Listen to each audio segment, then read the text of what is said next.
పాట అన్నాడు.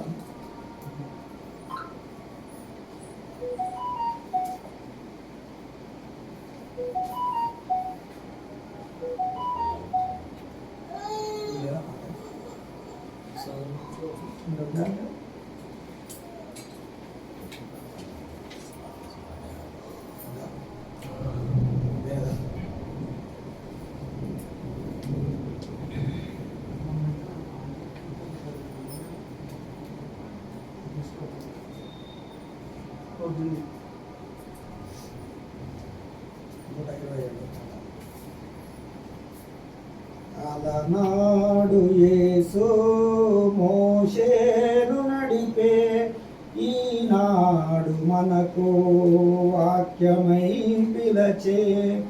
అలనాడు యేసు మోషేను నడిపే, ఈనాడు మనకు వాక్యమై పిలచే.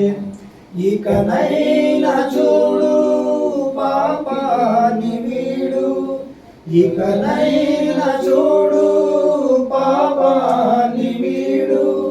ప్రభు యేసుని పరిచర్యకు సగపాలు పొందు, ప్రభు యేసుని పరిచర్యకు సగపాలు పొందు. అలనాడు యేసు మోషేను నడిచే, ఈనాడు మనకు వాక్యమై పిలచే. ఐగుప్తుని ధన సంపద సుఖమును వీడి, ప్రభు క్రీస్తుని కొరకైనా నిందను బోలి. ఐగుప్తుని ధన సంపద సుఖమును వీడి, ప్రభు క్రీస్తుని కొరకైనా నిందను బోలి. తన జనులకు శ్రమ పొందుట మేలని ఎంచి, తన జనులకు శ్రమ పొందుట మేలని ఎంచి. క్షణకాలపు పాపాన్ని వీడెను మోషే, క్షణకాలపు పాపాన్ని వీడెను మోషే. అలనాడు యేసు మోషేను నడిపే, ఈనాడు మనకు వాక్యమై పిలచే. నోహాను దినములలో అవిధేయులకు ఆత్మరూపిగా వెళ్ళి ప్రకటన చేసి, నోహాను దినములలో అవిధేయులకు ఆత్మరూపిగా వెళ్ళి ప్రకటన చేసి. చెరలోని ఆత్మలకు రక్షణనిచ్చే, చెరలోని ఆత్మలకు రక్షణనిచ్చే. ఆ రక్షణ ఈనాడు బాప్తిస్మమే, ఆ రక్షణ ఈనాడు బాప్తిస్మమే. అలనాడు యేసు మోషేను నడిపే, ఈనాడు మనకు వాక్యమై పిలచే. పరిశుద్ధుడు ప్రభు క్రీస్తు పరమును చేరి, ప్రభు దేవుని కుడి పార్శ్వము కూర్చొని ఉండి. పరిశుద్ధుడు ప్రభు క్రీస్తు పరమును చేరి, ప్రభు దేవుని కుడి పార్శ్వము కూర్చొని ఉండి. మన ప్రార్థన విజ్ఞాపన తండ్రిని వేడి, మన ప్రార్థన విజ్ఞాపన తండ్రిని వేడి. పరలోకపు జీవమును ఆత్మను నొసగే, పరలోకపు జీవమును ఆత్మకు నొసగే. అలనాడు యేసు మోషేను నడిపే, ఈనాడు మనకు వాక్యమై పిలచే. ఇకనైనా చూడు పాపాని వీడు, ఇకనైనా చూడు పాపాని వీడు. ప్రభు యేసుని పరిచర్యకు సగపాలు పొందు, ప్రభు యేసుని పరిచర్యకు సగపాలు పొందు. అలనాడు యేసు మోషేను నడిపే, మనకు వాక్యమై నిలచే.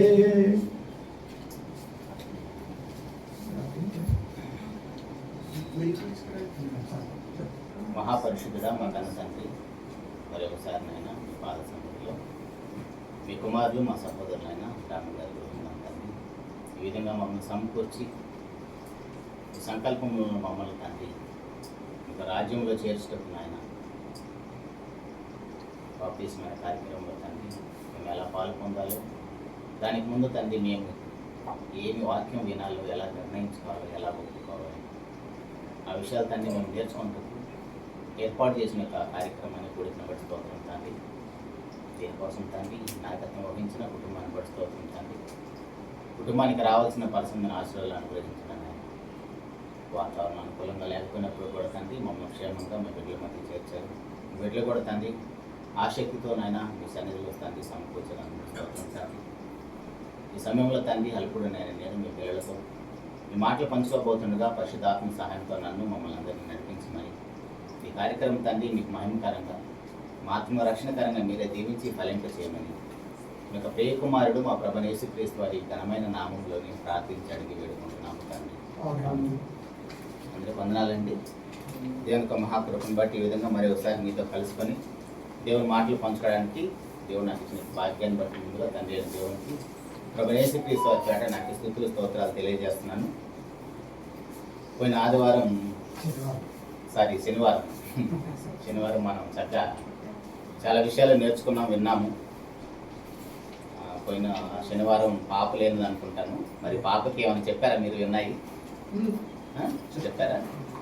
Okay, very good. ఎందుకంటే మరలా మనం పాపకి ఆ విషయాలు తెలియకపోతే బాగుండదు కాబట్టి పాపకి ఆ విషయాలు కూడా తెలియజేశారు కాబట్టి పోయిన వారం మనం ఏం విన్నామో కొన్ని విషయాలు మన జ్ఞాపకాలకు తెచ్చుకుందాము.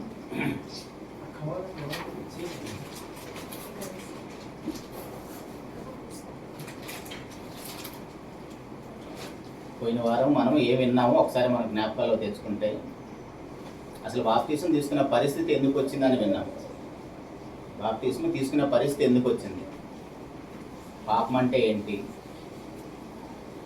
దాని తర్వాత అసలు ఏదైనా తోటలో దేవుడు చెట్టు ఎందుకు వేశాడు, చెట్టు వేయకపోతే పరిస్థితి ఏంటి, చెట్టు వేస్తే పరిస్థితి ఏంటి, ఈ విషయాలన్నీ మనము లాస్ట్ క్లాస్లో విన్నాము.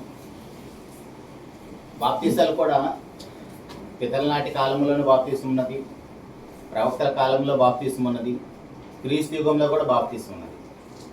మనం ఏ బాప్తిసం తీసుకోవాలన్న విషయాన్ని కూడా జ్ఞాపకం చేశాను. మనం ఆల్రెడీ పితల కాలంలో లేము, మోషే గారి కాలంలో లేము కాబట్టి క్రీస్తు యుగంలో ఉన్నాం కాబట్టి ఈ యుగంలో బాప్తిసం అనే దాన్ని దేవుడు ఏది ఆజ్ఞగా పెట్టాడో ఆ బాప్తిసం మనం తీసుకోవాలని మనం విన్నాం. కాబట్టి ఈరోజు ఒక మంచి విషయాన్ని మనం నేర్చుకునే ప్రయత్నం చేద్దాం. జాగ్రత్తగా నేర్చుకొని రాసుకునే వాళ్ళు కూడా రాసుకుంటారు కాబట్టి జాగ్రత్తగా రాసుకొని అర్థం చేసుకోవడానికి ప్రయత్నం చేద్దాం. ఆల్రెడీ మన అందరికీ తెలుసు బాప్తిజం అంటే బాప్టిజం అనే గ్రీక్ పదం నుంచి వచ్చిందని, ముంచుట, సమాధి చేయుట, పాతి పెట్టుట, కడుగుట అనే తెలుగు అర్థాలు ఉంటాయని మనందరికీ తెలుసు. ఎందుకంటే మనం అందరం కూడా సత్యవాక్యం మీద బేస్ అయిన వాళ్ళమే కాబట్టి ఆ విషయాల దగ్గర ఎక్కువసేపు టైం వేస్ట్ చేయాల్సిన అవసరం లేదు. మనందరికీ తెలిసినట్టుగా మత్తయి సువార్త మీకు కొన్ని పేపర్స్ ఇచ్చాను చూడండి. పేపర్స్ ఎందుకు ఇచ్చానంటే చెప్పేసి వెళ్ళిపోయిన తర్వాత ఉపయోగం పడాలంటే మరలా మీరు వాటిని ఒకసారి మరలా మీరు ధ్యానించడానికి వీలుగా ఉంటుందని పేపర్స్ కూడా ప్రింట్ చేసి తీసుకొచ్చాము. బాప్తిస్మ అనగానే ఏమిటి, ఇక్కడ మనకు కొన్ని రిఫరెన్స్లు కూడా ఉన్నాయి. మత్తయి సువార్త 3వ అధ్యాయము 15-17 వచనాల వరకు, యోహాను సువార్త ఇది నికోదేము గారు, తర్వాత అపోస్తుల కార్యాలు 8వ అధ్యాయంలో ఫిలిప్ గారు బాప్తిస్మ ఇచ్చే కార్యక్రమం ఉంటుంది. మనము ఒకసారి రోమిలికి రాసిన పత్రిక 6వ అధ్యాయం 3వ వచనం చూద్దాం. పై విషయాలన్నీ మనం చదువుకుంటూ వెళ్తాం, మనకి టైం సరిపోదు కాబట్టి డైరెక్ట్గా రోమిలికి రాసిన పత్రిక 6వ అధ్యాయం 3వ వచనం చూద్దాం. క్రీస్తు యేసులోనికి బాప్తిసం పొందిన మనం అందరము ఆయన మరణములోనికి బాప్తిసం పొందిమని మీరు ఎరుగరా. ప్రభునందు ప్రియమైన దేవుని వల్లరా, మనందరికీ బాగా సుపరిచితమైన వాక్య భాగాలు ఇవన్నీ కూడా. బాప్తిసం అంటే క్రీస్తు యేసులోనికి బాప్తిసం పొందిన మనం అందరము ఆయన మరణంలోనికి బాప్తిసం పొందుతున్నాం. అదే మనం సమాధి చేయట, ముంచుట, పాతి పెట్ట అంటే మనం ఏదో నీళ్ళలోకి వెళ్ళేసి బట్టలు తడుపుకొని బయటకు వస్తున్నాం అనుకుంటున్నాం, కానీ మనం ఆ నీళ్ళలోకి ఎందుకు వెళ్తున్నామంటే ఆ నీళ్ళలో మళ్ళీ పాతి పెట్టేస్తున్నాం. నీళ్ళలో ఏం పాతి పెట్టేస్తున్నాం? మన పాపపు జీవితాన్ని పాతి పెట్టేస్తున్నాం, మన ప్రాచీన స్వభావాన్ని పాతి పెట్టేస్తున్నాం. ఏవైతే మనము అంధకార సంబంధమైన అధికారం కింద ఉన్నామో వాటన్నిటి కూడా మనం పాతి పెట్టేస్తున్నాం, సమాధి చేస్తున్నాం. తల్లి గర్భం నుంచి మనం ఎలాగైతే ఒక మంచి హృదయంతో దేవుడు మనల్ని కలుగు చేసినప్పుడు ఎలాంటి పరిశుద్ధులు నిర్దోషులుగా ఉన్నామో అలాంటి హృదయంతో అక్కడ మన పాపం మొత్తాన్ని కూడా దేవుడు ఆ వాటర్లతో కడిగేస్తాడు. యాక్చువల్గా మనకి పాత నిబంధనలో నీళ్ళు అనేవి దేనికి సాదృశ్యంగా ఉంటాయంటే కడగటానికి సాదృశ్యంగా ఉంటాయి. కానీ క్రొత్త నిబంధనకు వచ్చిన తర్వాత ఆ నీళ్ళు అనేది వాక్యంతో పోల్చబడుతుంది. మన ఆ విషయాలన్నీ నేర్చుకోవడానికి మన టైం సరిపోదు కాబట్టి మీకు జస్ట్ అవుట్లైన్ చెప్తున్నాను. సో ఇప్పుడు మనము రోమిలికి రాసిన పత్రిక 6వ అధ్యాయము 3, 4, 5 వచనాలు మనం చదివితే, క్రీస్తు యేసులోనికి మనం బాప్తీసం పొందిన మనం అందరము ఆయన మరణంలోనికి బాప్తీసం పొందితమని మీరు ఎరుగరా? కాబట్టి తండ్రి మహిమ వల్ల క్రీస్తు మృతుల్లో నుండి ఎలాగో లేపబడెనో అలాగే మనమును నూతన జీవం పొందిన వారమై నడుచుకున్నట్లు మనము బాప్తీసం వల్ల మరణములో పాలు పొందుటకై ఆయనతో కూడా పాతి పెట్టబడితిమి. ప్రభువైన యేసుక్రీస్తు వారు ఎలాగైతే సమాధి చేయబడి మరలా 3వ దినాన లేచి పరలోకముకు దేవుని ఎదుకు వెళ్ళిపోయాడో అలాగనే మనం కూడా పాతి పెట్టబడి మరలా తిరిగి లెగవాలంటే యేసు ప్రభు వారి వలె మనం కూడా సమాధి చేయబడాలి. అలా సమాధి చేయబడకపోతే యేసు ప్రభు వారి వలె మరలా మనం లేవటానికి కూడా అవకాశం ఉంది. ఖచ్చితంగా మనము ఆయన వలె సమాధి చేయబడాలి. ఆయన ఎందుకోసం సమాధి చేయబడ్డాడు మనందరికీ తెలుసు. మనుషులందరి పాపం కోసం ఆయన సమాధి చేయబడ్డాడు. మనుషులందరి పాపాలను ఆయన సమాధి చేశాడు అక్కడ దేవుని న్యాయమైన చట్టాన్ని బట్టి. సో ఇప్పుడు మనకు కూడా పాప క్షమాపణ కలగాలంటే మనం కూడా యేసు ప్రభు వారి వలె ఆయన మరణంలో పాలు పొందాలి. ఆయన మరణంలో పాలు పొందకపోతే మనకి పాప క్షమాపణ కలగదు. తర్వాత కొలసీలకు రాసిన పత్రిక 2వ అధ్యాయము 17వ వచనంలో కూడా చూడండి. కొలసీలకు రాసిన పత్రిక 2వ అధ్యాయము 17వ వచనంలో, మీరు బాప్తిసమందు ఆయనతో కూడా పాతి పెట్టబడిన వారై ఆయనను మృతుల్లో నుండి లేపిన దేవుణ్ణి ప్రభావమందు విశ్వసించుట ద్వారా ఆయనతో కూడా లేపబడితిరి. కొలసీలకు రాసిన పత్రిక 2:12లో మీరు బాప్తిస్మమందు ఆయనతో కూడా పాతి పెట్టబడిన వారై ఆయనను మృతులలో నుండి లేపిన దేవుని ప్రభావమందు విశ్వసించుట ద్వారా ఆయనతో కూడా లేచితిరి. ఇప్పుడు మనం ఆయనతో కూడా లెగవాలి అంటే ప్రభువైన యేసుక్రీస్తు వారిని తండ్రి అయిన దేవుడు లేపాడని కూడా మనం విశ్వసించాలి. అలా విశ్వసించకపోతే మనం లేస్తామో లేదో తెలియదు. కొంతమంది చనిపోయిన తర్వాత ఎవరు చూశారండి, గాల్లో కలిసిపోతాము, ఇలా చాలా మాట్లాడతారు, మనం వింటాం. అలా కాకుండా శరీర సంబంధమైన మరణంలో ప్రభువైన యేసుక్రీస్తు ఎలా మృతి పొందారు అలా మనం కూడా మృతి పొందితే బాప్తిస్మంలో తండ్రి అయిన దేవుడు ప్రభువైన యేసుక్రీస్తుని ఎలా లేపాడో అది మనం విశ్వసిస్తే ఆయన లేపిన దేవుడు నన్ను కూడా లేపుతాడని మనం బాప్తిసం పొందాలి. అది ఆయన మరణంలోకి పాలు పొందడం అంటే. అలాంటి విశ్వాసం మనకు లేదనుకోండి, మనం లేపబడం, మనం ఆ పాప జీవితంలోనే కొనసాగుతూ ఉంటాం. ఓకేనా? సో ఇక్కడ మనం ఎక్కువ సమయం వేస్ట్ చేయకుండా, బాప్తిసం అంటే ఇది. బాప్తిసము ఎవరు తీసుకోవాలి? మీరు ఆ బుక్ కూడా చూస్తూ ఉంటే బాప్తిసం ఎవరు తీసుకోవాలంటే, ఎవరైతే నేను నశించాను, మనం లాస్ట్ క్లాస్లో కూడా విన్నాం, ఎవరికైతే ప్రమాదం ఉందో, ఎవరికైతే హెల్త్ ప్రాబ్లం ఉందో వాళ్ళే డాక్టర్ దగ్గరికి వెళ్తారు. అసలు మనకి ఏ రోగం లేదనుకున్నాం అనుకోండి, మనం ఎక్కడెక్కడే తిరుగుతాము, ఎప్పుడో సడన్గా వెళ్ళిపోతాం. అలా కాకుండా ముందుగా నాకు రోగం ఉందని గుర్తించాలి, ముందుగా నేను పాత్రని గుర్తించాలి. అలా గుర్తించినప్పుడే పరిష్కారం దగ్గరకు వెళ్తాం. మనం పాపానికి పరిష్కారం ఎక్కడ దొరుకుతుంది? ప్రభు రక్తం దగ్గర దొరుకుతుంది. ఆ ప్రభు రక్తం మనకి ఆశ్రయించాలంటే మనం ఆయన మరణంలో పాలు పొందాలి. ఆయన మరణంలో పాలు పొందటమే బాప్తిసం. సో అలాంటి వారు మాత్రమే బాప్తిసం పొందటానికి అవకాశం ఉంటుంది. అయితే ఇప్పుడు డైరెక్ట్గా మనం బాప్తిసం పొందటాలంటే ముందుగా ఏం జరగాలి? మనకి జాగ్రత్తగా ఆలోచిద్దామండి. మనం బాప్తిసం పొందాలంటే ముందుగా మనకు అసలు ఏం జరగాలి? బాప్తిసము పొందవలసిన క్రమం అని ఉంది చూడండి, మీకు ఇచ్చిన బుక్లో బాప్తిసము పొందవలసిన క్రమం అని ఇచ్చాను కదా. ఒకసారి మీరు దాన్ని జాగ్రత్తగా చదివితే, కొన్ని రిఫరెన్స్లు సరిగ్గా ప్రింట్ అవ్వలేదు, మీరు డే టైంలో జాగ్రత్తగా చూసే ప్రయత్నం చేయండి, లైటింగ్ కూడా తక్కువగా ఉంది కాబట్టి. ఫస్ట్ మనం బాప్తిసం పొందాలంటే వినాలి, వాక్యం వినాలి. అందుకే అన్నగారు చెప్తున్నారు, మీకు అవకాశం ఎందుకు ఇచ్చామంటే మీరు వాక్యం వింటేనే బాప్తిసము. ఎందుకంటే అడిగిన వెంటనే ఇచ్చేయచ్చు కదా అనుకుంటాం. అసలు బాప్తిసం అంటే ఏంటో మనకు తెలియకుండా, బాప్తిసంలో ఏం జరుగుతుందో తెలియకుండా, బాప్తిసం ఎవరు ఇవ్వాలో తెలియకుండా, ఇవేవి తెలియకుండా మనం బాప్తిసం పొందామనుకోండి, మన పాపానికి ప్రాయశ్చిత్తం కలగదు. కాబట్టి మనం వినాలి. వినాలంటే ఏం వినాలి? వాక్యం వినాలి. వింటే వాక్యం వినాలి. కానీ కొంతమంది మాట్లాడతారు, మనకు తెలుసు, పెద్ద పెద్ద స్పీకర్స్ కూడా, నా సాక్ష్యం 2 గంటలు ఉంటుంది, 3 గంటలు ఉంటుంది, 10 గంటలు ఉంటుంది, రోజంతా సరిపోతుంది నా సాక్ష్యం చెబితే అని అంటారు. ఇప్పుడు అతని సాక్ష్యం చెబితే అతని సాక్ష్యాన్ని బట్టి మనం విశ్వసించి బాప్తీసం పొందామనుకోండి, మన పాప క్షమాపణ కలగదు. అర్థమవుతుందా? వింటే మరి ఏం వినాలి? క్రీస్తుని గురించిన మాటే వినాలి. అందుకే ఆ రిఫరెన్స్లన్నీ అక్కడ రాసాం చూడండి, ఒక 5 రిఫరెన్స్లు రాసాం. మొట్టమొదటి ఒక రిఫరెన్స్ చూద్దాం. రోమిలికి రాసిన పత్రిక 10వ అధ్యాయంలో 17వ వచనంలో. ఎందుకంటే మన బాప్తీసం పొందడానికి ఏ వినాలో తెలియకుండా మనం బాప్తీసం పొందేసామనుకోండి, ఇందాక మనం మాట్లాడుకున్న ఎవరో సాక్ష్యమే విని బాప్తీసం పొందామనుకోండి, అతను జరిగింది మనకు జరగకపోతే మళ్ళీ మన దేవుని దగ్గరికి రాము.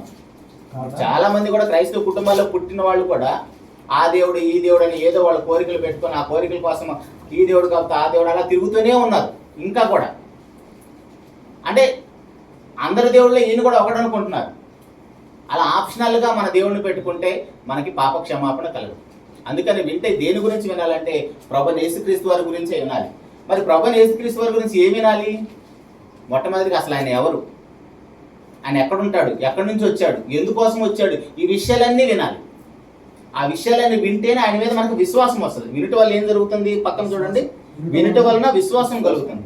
ఇప్పుడు మన విశ్వాసమా కాదన్న విషయం మనకు ఎలా తెలుస్తుంది?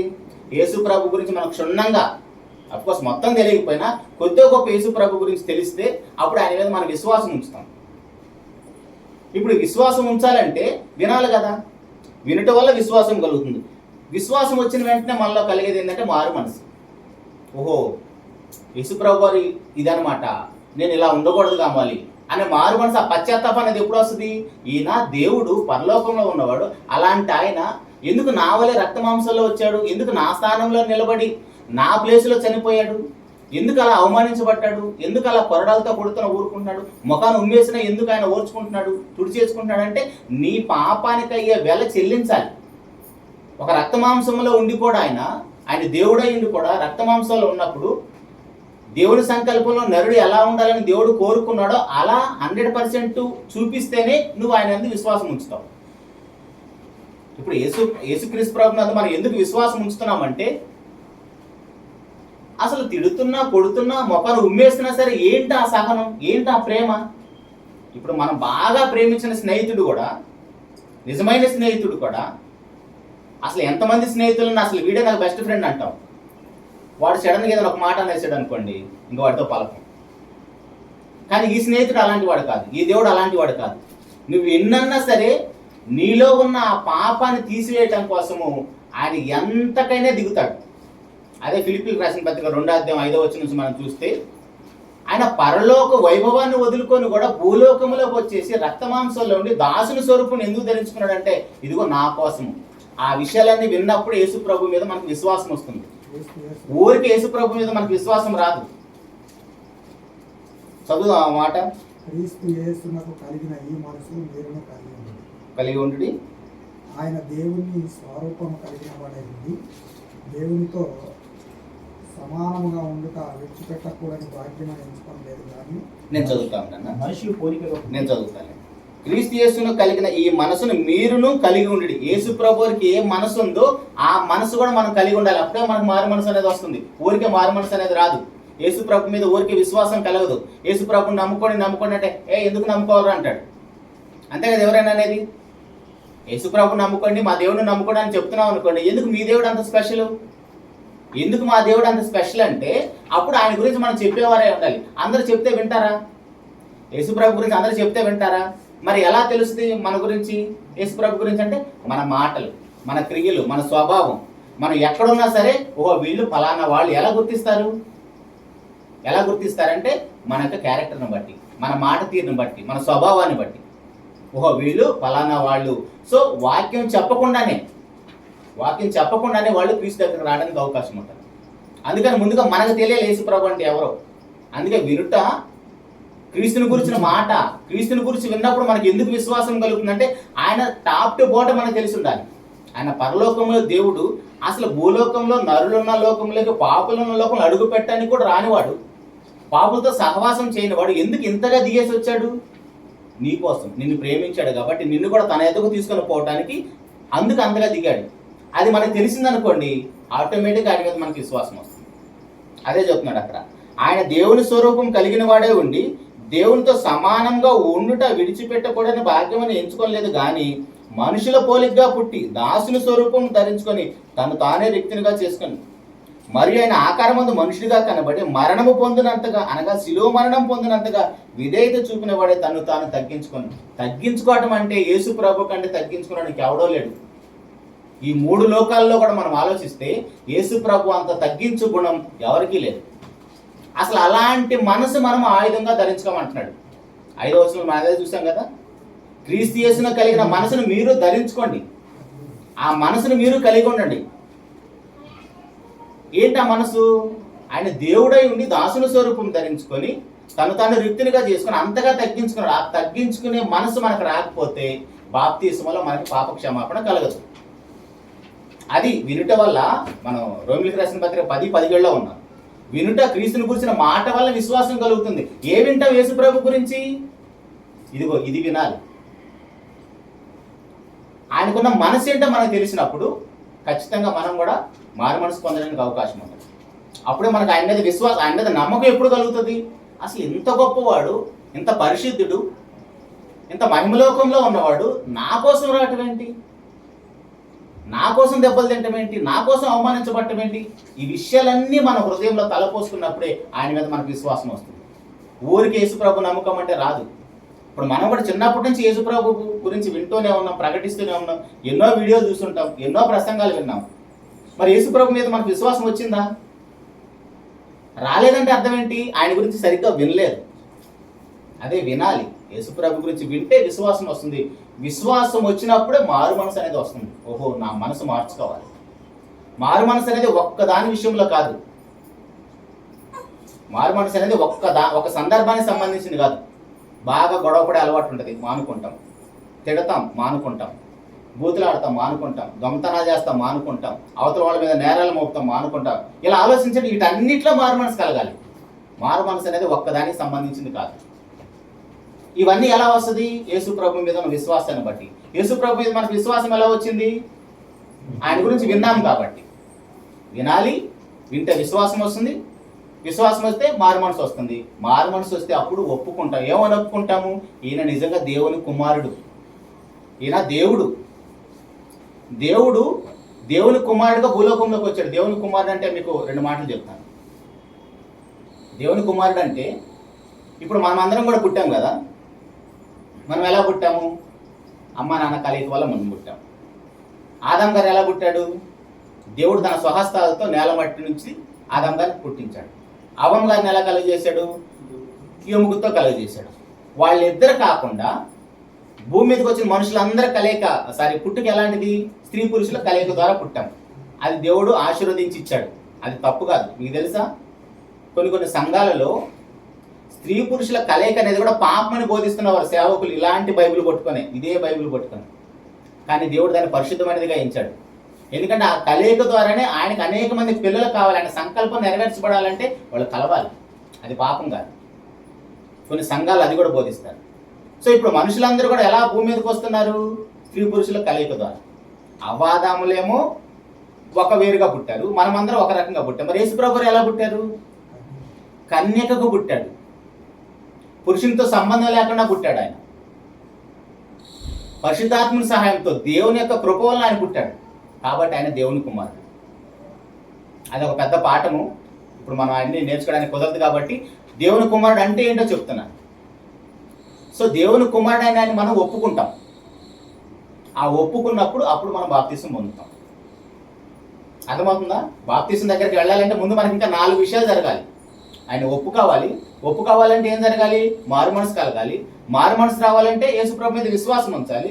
యేసుప్రభు మీద మనకు విశ్వాసం రావాలంటే వినాలి. ఒకసారి ఆర్డర్ చెప్పండి వీలైతే. ఫస్ట్ వినాలి, తర్వాత విశ్వసిస్తాము, విశ్వసిస్తే మారు మనసు వస్తుంది, మారు మనసు వస్తే ఒప్పుకుంటాము, ఒప్పుకుంటే బాప్తిసం పొందుతాము. అంటే బాప్తిసం తీసుకోవాలంటే ముందు మన జీవితంలో, మన హృదయంలో 4 విషయాలు జరగాలి. ఈ 4 విషయాలు జరగకుండా అయ్యగారు నాకు బాప్తిసం ఇచ్చామన్నాడు అనుకోండి, అయ్యగారు ఇచ్చేసాడు అనుకోండి, అయ్యగారికి నీకేం ఉపయోగం లేదు. అర్థమవుతుందా? అందుకనే బాప్తిసం అడిగితే వెంటనే వీరు. అఫ్కోర్స్ మీరు అడగవచ్చు, ఫిలిప్ గారు ఇచ్చేసారు కదండి, ఫిలిప్ గారి కోరిక ఏమీ లేదు తెలుసా మీకు? యేసుక్రీస్తు ఒకసారి చదువుదా మాట. అపోస్తుల కార్యాలు 8వ అధ్యాయంలో ఉంటుంది కదా, చదివేసి.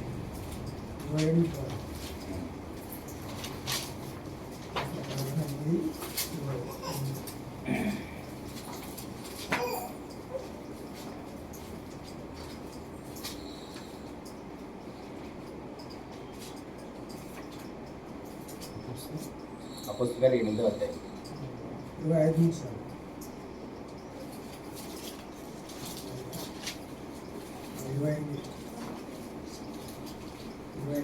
అతడు తిరిగి యెరూషలేము వెళుచు తన రథం మీద కూర్చుండి ప్రవక్త అయిన యెషయా గ్రంథము చదువుచుండెను. అప్పుడు ఆత్మ ఫిలిప్పుతో, నీవు రథము దగ్గరకు పోయి దాన్ని కలుసుకొనుమని చెప్పాను.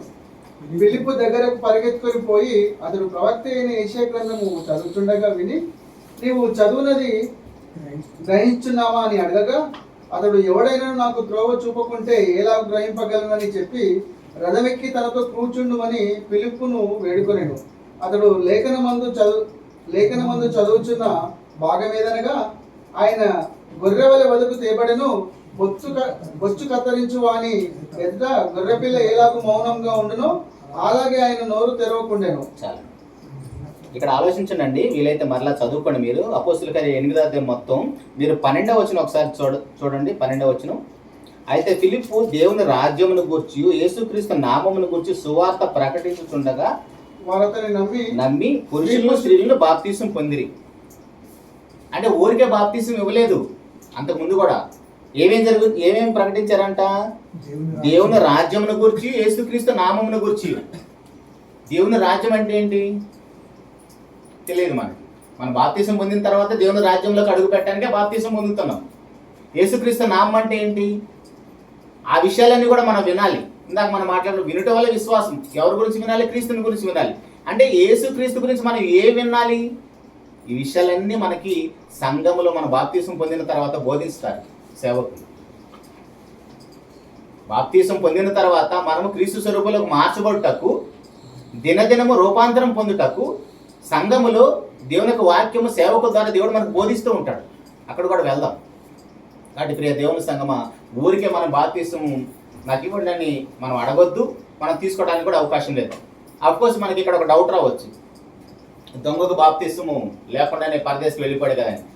ఆ దొంగకు బాప్తీసం లేకుండా పరలోకానికి ఎలా వెళ్ళాడో నేను లాస్ట్ క్లాస్లో చెప్పాను, గుర్తుందనుకుంటాను. అలాంటి ఎమర్జెన్సీ కేసులు అనుకోండి, దాన్ని దేవుడే చూసుకుంటాడు. మనకి చక్కగా దేవుడు ఆయుష్ ఇచ్చాడు, ఆరోగ్యం ఇచ్చాడు, దేవుని మాటలు వినటానికి అవకాశం ఇచ్చాడు, క్రీస్తుని గురించి వినటానికి, ఆయన మీద విశ్వాసం ఉంచడానికి, తర్వాత మారు మనసు పొందటానికి, యేసు దేవుని కుమారుడిని ఒప్పుకోవటానికి, అప్పుడు బాప్తీసం పొందడానికి అవకాశం ఉంది. కాబట్టి అంత హడావుడిగా మనం బాప్తీసం పొందాల్సిన అవసరం లేదు. మనం ఆల్రెడీ బాప్తీసానికి సిద్ధపడ్డానికి సహోదరి చెప్పింది లాస్ట్ టైం. నేను బాప్తీసానికి సిద్ధపడ్డాను కాబట్టి దేవుడు ఇలా సమకూర్చి నా ఇంట్లో దేవుని మాటలు వినిపింపజేస్తానని లాస్ట్ టైం చెప్పారు. అంటే మనం ఏదైతే కోరుకుంటామో దానికి సంబంధించిన పరిస్థితులన్నీ దేవుడు అనుకూలపరుస్తూ ఉంటాడు. దానికోసం మనం పరిగెత్తాల్సిన అవసరం లేదు. అసలు మేము ఎక్కడ ఉన్నాం, మీరు ఎక్కడ ఉన్నారు, ఇలాంటి పరిస్థితుల్లో కూడా దేవుని యొక్క వాక్యము మోసుకొని, ఇలాంటి అనానుకూల పరిస్థితుల్లో కూడా దేవుని యొక్క వాక్యం మోసుకొని మీ ఇంటికి ఎందుకు తీసుకొని వచ్చాడు? మీకున్న ఆసక్తిని బట్టి. మీరు ఇప్పటివరకు ఎక్కడ ఉన్నారంటే బాప్తీసం పొందిన వాళ్ళు అపవాది రాజ్యంలో, అంధకార సంబంధ అధికారంలో, మరణ భయంలో ఉన్నారు. మరి అక్కడ నుంచి విడిపించబడటం అంటే అంత చిన్న విషయం కాదు. మనం అనుకుంటున్నంత చిన్న విషయం ఏమీ కాదు బాప్తీసం అంటే. కానీ బాప్తీసం వెనకాల దేవునికి సంకల్పం ఉన్నది.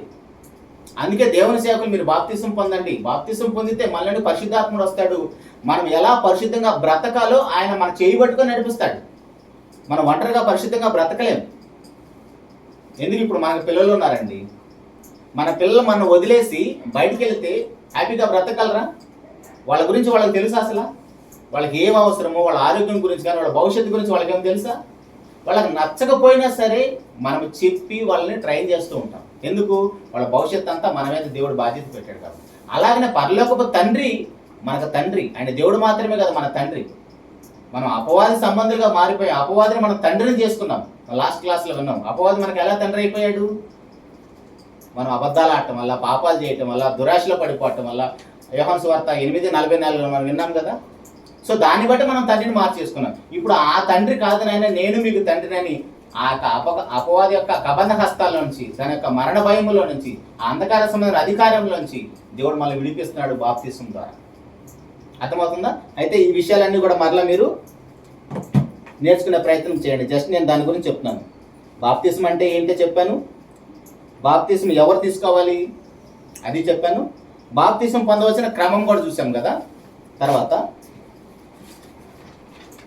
బాప్తిసం ఎలా తీసుకోవాలి అన్న 2-3 రోజుల నుంచి దీని గురించే మాట్లాడుతున్నాడు. బాప్తిసం ఎలా తీసుకోవాలంటే బలవంతంగా తీసుకోకూడదు.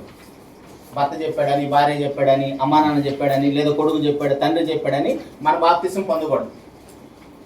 మనకు మనంగా నిర్ణయం తీసుకుంటాం. ఎప్పుడు? ఇందాక మనం 5 విషయాలు మాట్లాడుకున్నాం కదా. బాప్తిసానికి ముందు ఏం జరుగుతుందో మళ్ళీ ఒప్పుకుంటాం. ఒప్పుకోవడానికంటే ముందు మారు మనసు పొందుతాం. మారు మనసు కంటే ముందు విశ్వసిస్తాం. విశ్వాసానికంటే ముందు వింటాం. ఈ 5 విషయాలు జరిగినప్పుడే అప్పుడు భర్తతో సంబంధం లేదు, భార్యతో సంబంధం, తల్లిదండ్రులతో సంబంధం లేదు. నేను పాపిని, ఈ యొక్క పాపపు జీవితం నాకు వద్దు, నేను దేవుని రాజ్యంలోకి వెళ్ళాలి. ఎందుకంటే అది శాశ్వతమైన రాజ్యం, దేవుడు ఉన్నంతకాలం ఉండే రాజ్యము. ఆ రాజ్యంలో నేను అడుగు పెడతాను. మనకు మనమే నిర్ణయం తీసుకుంటాము. ఇప్పుడు ఆ రాజ్యంలోకి ఎలా అడుగు పెడతాము? బాప్తిసం ద్వారా అడుగు పెడతాం. అప్పుడు మనకి ఎవరి బలవంతం అవసరం లేదు. అట్లా కాకుండా మనం ఏదో ఒక్కోసారి మా ఫ్రెండ్స్ అందరూ తీసుకుంటున్నారు, నా భర్త చెప్పాడు, నా భార్య చెప్పాడు, అమ్మా నాన్న చెప్పారు, ఇలా బలవంతంగా తీసుకునేది కాదు బాప్తిసం అంటే. ఈ 5 విషయాలు ఎప్పుడైతే మన జీవితంలో జరుగుతాయో, సక్రమంగా మనము వింటే, యేసుక్రీస్తు గురించి వింటే ఖచ్చితంగా విశ్వసిస్తాం. విశ్వసిస్తే మారు మనసు పొందుతాం. మారు మనసు పొందితే ఒప్పుకుంటాం. ఒప్పుకుంటే ఖచ్చితంగా బాప్తిసం పొందుతాం. అప్పుడు దానికి టైం అవసరం లేదు. సో అందుకనే మనం బలవంతంగా బాప్తిసం తీసుకోకూడదు, ఉద్రేకంగా తీసుకోకూడదు. మనకు ఆటోమేటిక్గా వాక్యం విన్నప్పుడు ప్రేరేపించబడతాం. అసలు ఇంక ఇప్పుడు కాకపోతే మంచి సమయం లేదు, ఖచ్చితంగా తీసేసుకోవాలి. అలా ఉద్రేకంగా కూడా తీసుకోకూడదు, వివేకంతో తీసుకోవాలి. తర్వాత శరీర ప్రయోజనాల కోసం తీసుకోకూడదు. ఇందాక అన్న చెప్పాడు, పెళ్లి కోసం బాప్తిసం వచ్చాడు, అందుకే నేను ఇవ్వకుండా వేరే వాళ్ళని పిలిపించి ఆ బ్యాచ్కి సంబంధించిన సేవకులను పిలిపించి బాప్తిసం ఇచ్చాడంట. ఎందుకంటే ఇప్పుడు ఈయన ఇవ్వలేదనుకోండి, ఈయన మీద కూడా నేరం పడుతుంది. అందుకని ఈయన ఇవ్వకుండా ఆ బ్యాచ్ వాళ్ళు ఉన్నారు కొంతమంది, సమాధుల తోటలో స్థలం కోసం, పెళ్లి కోసం బాప్తిసం ఇచ్చేవాళ్ళని, అలాంటి వాళ్ళని చూసి బాప్తిసం ఇచ్చాడంట. అలా శరీర సంబంధమైన ప్రయోజనాల కోసం బాప్తిసం పొందకూడదు. అవగాహన లేకుండా బాప్తిసం తీసుకోకూడదు. అక్కడ మనం అన్ని రిఫరెన్స్లు కూడా రాసుకున్నాం. మన పరిస్థితి సరిగ్గా లేదు కాబట్టి ముఖప్రీతి కోసం బాప్తిసం పొందకూడదు. అవన్నీ రిఫరెన్స్లు ఉన్నాయి. ముఖప్రీతి అంటే ఏంటి? అని ఇంత వాక్యం చెప్పినా కూడా మన బాప్తిసం పొందకపోతే ఏమైనా అనుకుంటారేమో. ఇలా ముఖప్రీతి ఉండకూడదు. కావాలంటే మరలా విందాం, వినాలి. యేసు ప్రభు గురించే వినాలి. విన్నప్పుడే మనకు విశ్వాసం రావాలి. విశ్వాసిస్తేనే మనకు మారు మనసు వస్తుంది. మారు మనసు వస్తేనే మనం ఒప్పుకుంటాం. ఒప్పుకుంటేనే బాప్తిసం పొందుతాం. ఆ 5 విషయాలు మనలో జరిగేంత వరకు వెయిట్ చేద్దాం. దేవుడు మనకి వాక్యాన్ని అందిస్తూనే ఉంటాడు. అర్థమవుతుందా? అందుకని హృదయపూర్వకంగా లోబడిన వారి బాప్తిసం పొందాలి. అది కూడా ముంచే బాప్తిసం అయి ఉండాలి. మన లాస్ట్ టైం విన్నాం, బాప్తిసాలు సుమారు ఒక 6 బాప్తిసాలు ఏమో చూసాం. వాళ్ళు ఓడలోకి వెళ్ళటం బాప్తిసమే చూసాము, ఎర్ర సముద్రం నడిచిపోవటం బాప్తిసమే చూసాం, శుద్ధ జలాన్ని చల్లటం బాప్తిసమే చూసాం. కానీ అవన్నీ కూడా ఆ కాలానికి సంబంధించింది. ఈ కాలానికి సంబంధించిన బాప్తిసం ఏంటిది? మత్తయి సువార్త 28:18-20 వచ్చిన వరకు మనం చూస్తే, తండ్రి యొక్కయు, కుమారుని యొక్క, పరిశుద్ధాత్మ యొక్కయు నామములలో కాదు, నామములో ఒకటేనా, వాళ్ళ ముగ్గురు కలిపి ఒకటే నామం. ఆ నామములో బాప్తిసం పొందాలి. అది క్రైస్తవులకు దేవుడు ఇచ్చిన ఆజ్ఞ. దాని ప్రకారం అది ముంచుటనే బాప్తిసం. రోమిలికి రాసిన పత్రిక 6:17 చూద్దాం. రోమిలికి రాసిన పత్రిక 6:17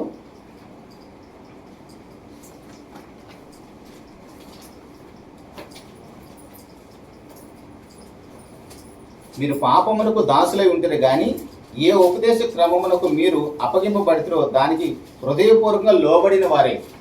ఏంటి ఉపదేశ క్రమం? ఇప్పటి వరకు మనం విన్నాం. వినాలి, విశ్వసించాలి, మారు మనసు పొందాలి, ఒప్పు కావాలి, బాప్తిసం పొందాలి. అది ఉపదేశ క్రమం. ఉపదేశ క్రమానికి మనం లోబడిన వారమై బాప్తిసం పొందాలి. ఓకే, తర్వాత పేజీ తిప్పండి. బాప్తిసంలో ఏం జరుగుతుంది? మనం ఇందా చదివాం, రోమిలికి రాసిన పత్రిక 6వ అధ్యాయం 3-5 వచనాల్లో. బాప్తిసంలో ఏం జరుగుతుందంటే యేసుతో పాటు మనం సిలువ వేయబడతాం.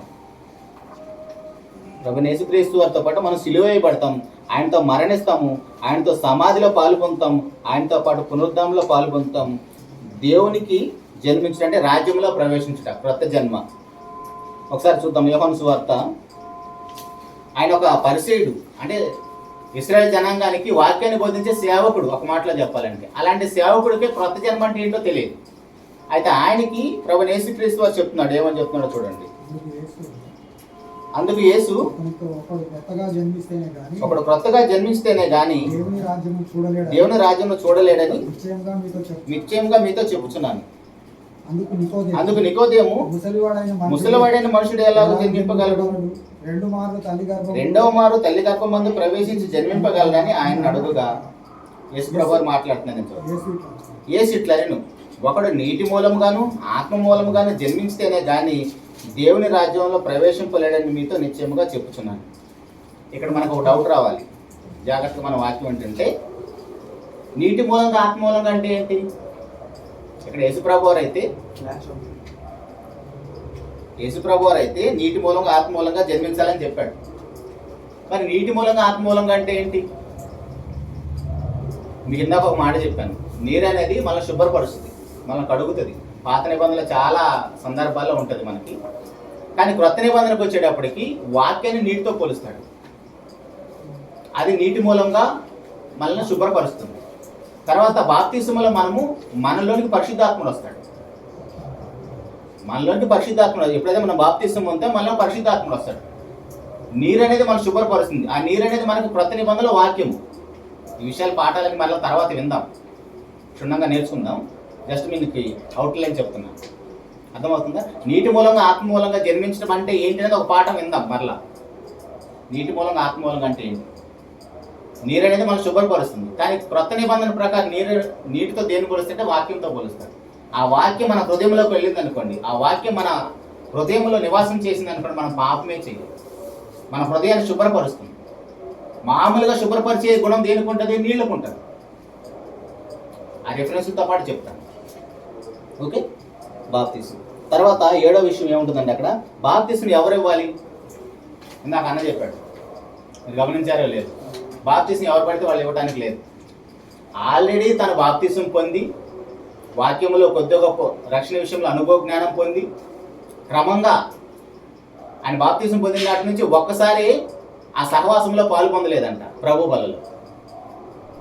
ఇప్పుడే 80 ఏళ్ళలో పొందాడంట మన చిన్నపిల్లలకు. అప్పటి నుంచి ఇప్పటి వరకు కూడా ఆ సహవాసంలో కొనసాగుతున్నానని చెప్తున్నాడు. అలాగనే బాప్తిసం అలాంటి వాళ్ళే ఇవ్వాలి. క్రమం తప్పకుండా సంఘానికి వెళ్ళేవాళ్ళు, వాళ్ళు కూడా బాప్తిసం పొందిన వారై ఉండాలి. అయితే ఇక్కడ మనం గుర్తించాల్సిన విషయం ఏంటంటే, బాప్తిసం ఇచ్చే వాళ్ళే ఏమీ లేదు. మనము దేవుని విషయంలో ఎదగాలంటే దేవుడే మనం వృద్ధి చేయాలి తప్ప బాప్తిసం ఇచ్చేవాళ్ళు కొంతమంది ఏంటంటే, ఎందుకు ఆ విషయం ఆ ప్రస్తావన వచ్చిందంటే, నేను వెళ్ళేసి యెరూషలేములో యోర్దాను నదిలోని బాప్తిసం పొందాలనే వాళ్ళు ఉన్నారు కొంతమంది. మనకు తెలిసిన సహోదరులు కొంతమంది ఉన్నారు. వాళ్ళకు కూడా దేవుని యొక్క వాక్యం చెప్పేసి మేము బాప్తిసం ఇచ్చాం. ఎందుకు? వాళ్ళకున్న డబ్బును బట్టి చక్కగా ఫ్లైట్లో వెళ్ళిపోయి యెరూషలేముకి యోర్దాను నదిలో బాప్తిసం పొందాలని, ఎందుకంటే అక్కడ యేసు ప్రభువు పొందాడు కాబట్టి. అదేం లేదు, అదేం చెప్పట్లేదు. మన బాప్తిసం పొందాలంటే మన జీవితంలో 5 విషయాలు జరిగితే చాలు. ఇందాక మనం విన్నట్టుగా 5 విషయాలు జరిగితే ఎక్కడ నీళ్లున్నా మనం మునిగే తట్టుగా నీళ్ళు ఉంటే చాలు. అది తొట్టైనా పారే నీళ్ళైనా ఒక డ్రమ్ అయినా ఏదైనా సరే మునిగే తట్టుంటే చాలు. మనకంటే విస్తారంగా నీళ్లు ఉన్నాయి కాబట్టి ఓకే, కొన్ని ప్లేసులో సరిగ్గా నీళ్ళే ఉండవు. అందుకే వాళ్ళు చిన్న చిన్న తొట్టుల్లోనూ టబ్బుల్లోనూ బాప్తిసాలు ఇస్తూ ఉంటారు. కాబట్టి అక్కడికి వెళ్ళి బాప్తిసం పొందాల్సిన అవసరం లేదు. కానీ ఇచ్చేవాడిలో ఏం లేదు. కానీ ఇచ్చేవాడు మాత్రం క్రమం తప్పకుండా సంఘానికి వెళ్ళేవాడే ఉండాలి, వాడు బాప్తిసం పొందిన వాడే ఉండాలి, తన మీద ఏ నిందలు నేరాలు మోపని వాడే ఉండాలి, సంఘ పెద్దవి ఉండాలి. అలాంటి వాడు బాప్తిసం ఇవ్వచ్చు. ఒక మాట చదువుదాం అక్కడ. కొరింథీయులకు రాసిన మొదటి పత్రిక 3వ అధ్యాయము.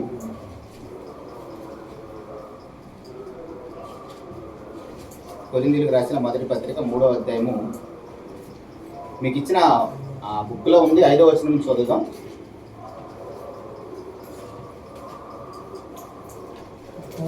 అపోల్లో ఎవడు, పౌలు ఎవడు? పరిచారకులే కదా. ఒక్కొక్కరికి ప్రభు అనుగ్రహించు ప్రకారము వారి ద్వారా మీరు విశ్వసించితిరి. నేను నాటి తిని అపోల్లో నీళ్లు పోసాను. వృద్ధి కలుగు చేయవాడు దేవుడే. కాబట్టి వృద్ధి కలుగు చేయి దేవుళ్ళలోనే కానీ నాటి వాళ్ళలో కానీ నీళ్లు పోయే వాళ్ళలో కానీ ఏమీ లేదు. ఇప్పుడు మనం బాప్తిసం పొందటానికి మాలాంటి సహోదరులు ఎంతోమంది మీకు హెల్ప్ చేయొచ్చు. కానీ మీరు పరిశుద్ధంగా జీవించడానికి, మీరు అభివృద్ధి చెందటానికి, దేవుళ్ళే ఎదగటానికి, దేవుని స్వరూపంలో మీకు రావటానికి సహాయం చేసేవాడు మాత్రం దేవుడే. అదే చెప్తున్నాడు పౌలు అంతటి వాడు చెప్తున్నాడు. అపోల్లో ఎవడు, పౌలు ఎవడు? పౌలు మీకోసం మరణించాడా? పౌలు నామలు మీరైనా బాప్తిసం పొందారా అంటాడు. కాబట్టి ఇచ్చేవాళ్ళే ఏమి లేదు, కానీ ఇచ్చేవాడు మాత్రం పరిశుద్ధుడై ఉండాలి. క్రమం తప్పకుండా సంఘానికి వెళ్ళేవాడే ఉండాలి. అట్టని ఇచ్చేవాడు మనం గొప్పగా చూడాల్సిన అవసరం లేదు. ఆ ప్లేస్కి కూడా అంత సంబంధం లేదు. ఓకే, ఇప్పుడు ఇంకొక మంచి విషయాన్ని మనం నేర్చుకుందాం. తర్వాత పేజీ ఒకసారి తిప్పండి. ఇక్కడ కొంచెం టైం వెచ్చిద్దాం. బాప్తిస్మం అనేది మన జీవితంలో జరగటానికి ఎంతమంది పనిచేస్తున్నారో చూడండి. బాప్తిస్మం అనేది మన జీవితంలో జరగటానికి ఎంతమంది పనిచేస్తున్నారో చూడండి. ఒకసారి చూద్దాం.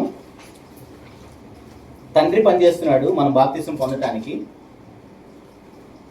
కుమారుడు పనిచేస్తున్నాడు, పరిశుద్ధాత్ముడు పనిచేస్తున్నాడు, దేవదూతలు పనిచేస్తున్నాడు, సంఘము పనిచేస్తుంది, సువార్థికుడు పనిచేస్తున్నాడు. వీళ్ళు 6 ఎవరి కోసం పనిచేస్తున్నాడు? కింద మనం ఉన్నాం.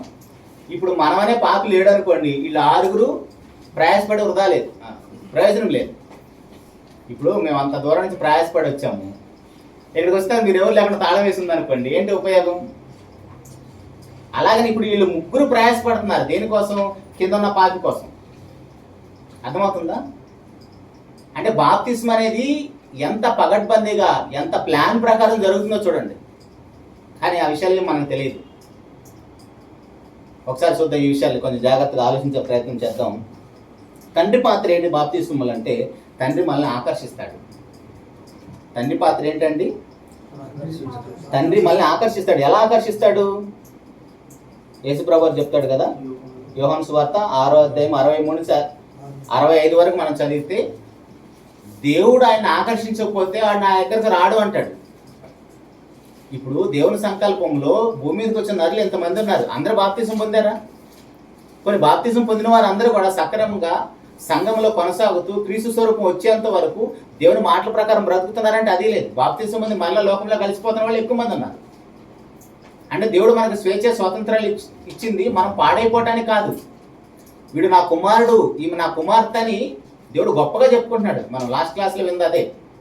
మనం పాపం చేయడానికి దేవుడు మనకు అవకాశం ఇవ్వలేదు, పర్మిషన్ ఏమి ఇవ్వలేదు. అంత స్వేచ్ఛనిచ్చినా సరే మనం పాపం చేయమని ఇచ్చాడు. పాపం చేయకుండా బ్రతికిన వాళ్ళని కూడా మనం చూసాం. ఓకే, దేవుడు మనల్ని ఆకర్షిస్తాడు. చదువుదాం ఆ మాట కూడా. యోహాను సువార్త 6వ అధ్యాయము 63 నుంచి 65 వరకు చదువుదాం. ఆత్మీయ జీవింపజేయించినది శరీరం కేవలం నిష్ప్రయోజనము. నేను మీతో చెప్పిన మాటలు ఆత్మయు జీవమునై ఉన్నవి కానీ మీరు విశ్వసించని వారు కొందరున్నారని వారితో చెప్పారు. విశ్వసించని వారెవరో, తను అప్పగింపబడిపోవు వారెవడో మొదటి నుండి యేసునకు తెలియను, మరియు ఆయన తండ్రి చేత వానికి కృప అనుగ్రహింపబడకుంటే ఎవడును నా ఎద్దకు రాలేడని ఆ హేతువును బట్టి మీతో చెప్తున్నాను నేను. అంటే దేవుని కృప లేకపోతే మన దేవుని సన్నిధికి రాలేం. అదే యేసుప్రభు చెప్తున్నాడు ఇస్కరియోతు యూదా గురించి. ఎవడు అప్పగిస్తాడో తెలుసు, అయినా సరే యేసుప్రభు వారు ఇస్కరియోతును ఎందుకు వెంట పెట్టుకొని తిరుగుతున్నాడు? ఆయనకి డబ్బు మీద వ్యామోహం ఉంది కాబట్టి డబ్బు సంచి కూడా అతనికే ఇచ్చాడు. కనీసం ఆ డబ్బు మీద వ్యామోహం పోతుంది. దొంగ తాళాలు ఇచ్చినట్టుగా యేసుప్రభు దొంగకే సంచి ఇచ్చేశాడు. ఎంత గొప్ప విషయం చూడండి. అప్పగిస్తాడని తెలిసినా సరే వెంట పెట్టుకొని తిరుగుతున్నాడు. ఎంత గొప్ప మనసు! క్రీస్తును కలిగిన మనసును మనం కూడా ధరించుకోమని చెప్పాడు కదా ఫిలిప్పీ పత్రికలో. మనం ధరించుకుంటాం అట్లా? వీడు మనం చంపుతాడు, వీడు మన మీద నేరం మోపుతాడు, వీడితో మన ప్రమాదం ఉందంటే వెంటేసుకొని తిరుగుతామా? వాడి దూరంగా తిరుగుతాం మనం, మనకు అంత సీన్ లేదు. కానీ యేసు ప్రభు వారు ఒక పాపిని ఎలాగైనా రక్షించడం కోసం తన వెంటే తిప్పుకున్నాడు. అందుకే శిష్యులు చెప్తున్నాడు, దేవుడు ఆకర్షించకపోతే అతను నా యొద్దకు రాడు, మీరెందుకు ఆటంకపరుస్తాడు అతను అంటాడు. చిన్నపిల్లల్ని ఆటంకపరచడం లేదు, వాళ్ళు నా యొద్దకు రాని అంటాడు. అంటే దేవుని ఆకర్షణలో మనం అంతా ఉన్నాం కాబట్టి దేవుని మాటలు వినడానికి మనకి ఇలాంటి అవకాశాలు కల్పించబడుతున్నాయి. తర్వాత బాప్తిసంలో తండ్రి మళ్ళీ ఏం చేస్తాడు? బాప్తిసంలో తండ్రి మళ్ళీ కంటాడు. యాకోబు పత్రిక 1:18 మన బాప్తిసం పొందడానికి తండ్రి ముందు మనల్ని ఆకర్షిస్తాడు, తర్వాత సత్యవాక్యం వల్ల మనల్ని తండ్రి కంటాడు.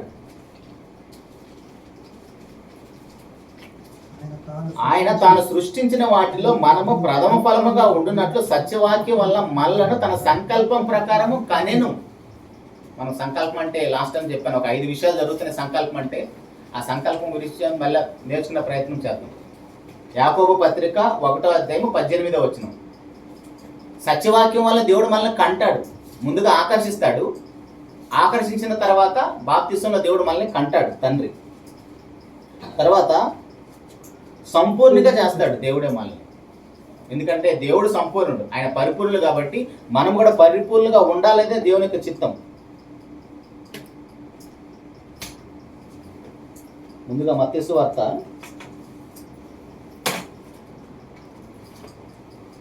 5వ చివరి వచనాల్లో ఒకసారి చూడండి.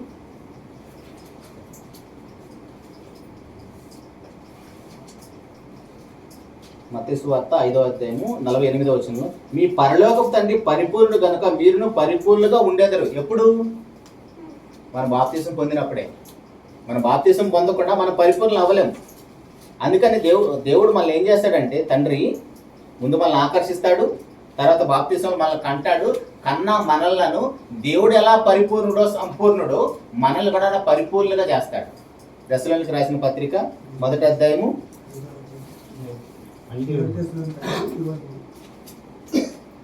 సమాధానకర్త దేవుడే నిన్ను సంపూర్ణంగా పరిశుద్ధపరచును గాక.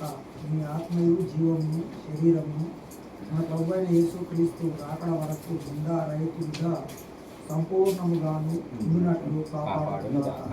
ఎంత చక్కగా ప్రార్థన చేస్తున్నాడు చూడండి పౌలు గారు. సమాధానకర్త యొక్క దేవుడు మిమ్మల్ని సంపూర్ణంగా పరిశుద్ధపరచును గాక. ఎందుకంటే ఆయన పరిశుద్ధుడు కాబట్టి ఆయన పిల్లలైన మనం కూడా పరిశుద్ధులుగా సంపూర్ణంగా ఉండాలనేది దేవుని యొక్క కోరిక. అయితే దేవుడు మనల్ని ఎప్పుడు సంపూర్ణం చేస్తాడు? మనం బాప్తీసం పొందినప్పుడు. బాప్తీసం కోసం దేవుడు మనల్ని ఆకర్షిస్తాడు, వాక్యం దగ్గరికి ఆకర్షిస్తాడు, బాప్తీసం మనల్ని కంటాడు, బాప్తీసంలో మనల్ని సంపూర్ణంగా చేస్తాడు. అది తండ్రి పాత్ర. ఓకే, తర్వాత కుమారుని పాత్ర ఏంటో చూడండి.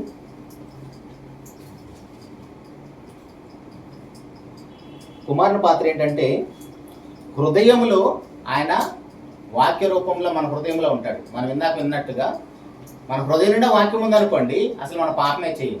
ఎందుకంటే యేసుప్రభు బ్రతికినంత కాలం నాలో పాపం ఉన్నదని ఎవరు నిరూపించగలరంటే ఒక్కడు నిరూపించలేకపోయాడు.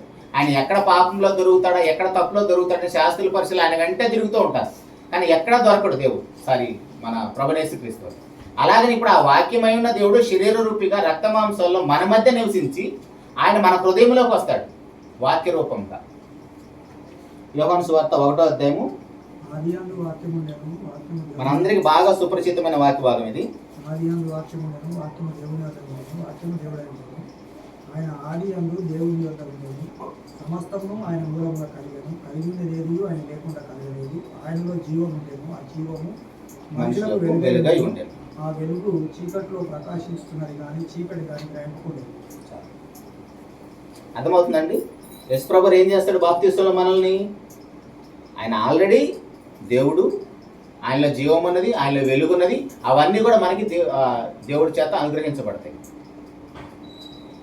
యేసుప్రభు వారు వాక్య రూపంగా ఉన్నాడు, ఆయన దేవుడు, ఆయనలో ఏముందంట? కలిగి ఉన్నది ఏది ఆయన లేకుండా కలిగలేదు, ఆయనలో జీవం ఉండేను, ఆయన వెలుగై ఉన్నాను. మనం అంధకార సంబంధ అధికారుల నుంచి విడిపించబడి ఆయన వెలుగులో జీవిస్తాం. అది యేసుప్రభు ద్వారా మనలో జరిగే విషయం. తర్వాత యేసు ప్రభు వారు మనల్ని బాప్తిసంలో కొంటాడు. ఇది చాలా గొప్ప విషయం అండి. యేసు ప్రభు వారు మనల్ని కొనటం అంటే, ఒకసారి ఆ వాక్యం చదువుకున్న తర్వాత వద్దాం. ప్రకటన గ్రంథం 5వ అధ్యాయము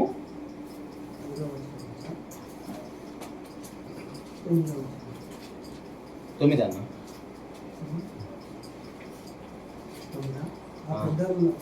ఆ పెద్దలు, నీవు ఆ గ్రంథమును తీసుకొని దాని ముద్రలను ఇప్పుటకు యోగ్యుడవు, నీవు వధింపబడిన వాడవై నీ రక్తం ఇచ్చి ప్రతి వంశంలోను ఆయా భాషలు మాట్లాడే వాళ్ళను ప్రతి ప్రజలోను ప్రతి జనములోను దేవుని కొరకు మనుషులను కొని. ఎలా కొంటున్నాడు? తన రక్తంతో కొంటున్నాడు. ప్రకటన గ్రంథం 5వ అధ్యాయం 9-10 వచనాల్లో తన రక్తంతో కొంటామంటే, ఇప్పుడు మన వస్తువులే దేంతో కొంటాం? డబ్బులతో కొంటాం. డబ్బులు లేనప్పుడైతే వస్తు మార్పిడి చేసుకునేవాళ్ళం. నేను ఒక వస్తువును పండిస్తే మీరు ఒక వస్తువు పండిస్తే వస్తు మార్పిడి చేసుకుని బ్రతికాం. ఇప్పుడు డబ్బులు వచ్చినాయి కాబట్టి ప్రతిదానికి వెల చెల్లించి డబ్బులు ఇచ్చేసి మనకు కావాల్సిన వస్తువును కొనుక్కుంటాం. ఇప్పుడు యేసు ప్రభు వారి యొక్క రక్తము ఎంత విలువైందో మనకు తెలిస్తే ఆ రక్తంతో మనల్ని కొన్నాడు. జాగ్రత్తగా ఆలోచించండి. మనమేమనుకుంటామంటే, నన్ను సమాజంలో ఎవరు పట్టించుకోవట్లే, అసలు కుటుంబంలో నాకు విలువే లేదు అని మనం చాలా తక్కువగా ఆలోచించుకుంటాం. ఎవరి విషయంలోనే అదే ఉంటుంది. స్త్రీ పురుషుల్లో కూడా కొందరు పెద్దవాళ్ళు అయితే కుటుంబంలో పెద్దలకు అసలు గౌరవమే ఉండదు. వాళ్ళు ఏ పని చేయలేనప్పుడు, ఏజ్ పెరిగిపోయినప్పుడు పెద్దల ఇంట్లో అసలు ఆ పిల్లలు గౌరవించరు. వారి గర్భాన్ని పుట్టిన పిల్లలు గౌరవించరు, మనవరాలు కూడా గౌరవించరు. కానీ అలాంటి వాళ్ళు చాలా ఫీల్ అయిపోతూ ఉంటారు, అసలు నన్ను ఎవరు పట్టించుకోవట్లేదు ఏంటని. కానీ అలాంటి వాళ్ళను కూడా దేవుడు తన రక్తం ఇచ్చి కొంటున్నాడు. అంటే ఇప్పుడు యేసుప్రభు రక్తం ఎంత విలువైందో మనకు తెలిస్తే, ఆయన రక్తం ఎంత విలువైందండి? పేతురు గారు రాసిన మొదటి పత్రికలో మనకు తెలిసిన మాట, అమూల్యమైన రక్తంతో మనల్ని కొంటానంటాడు కదా.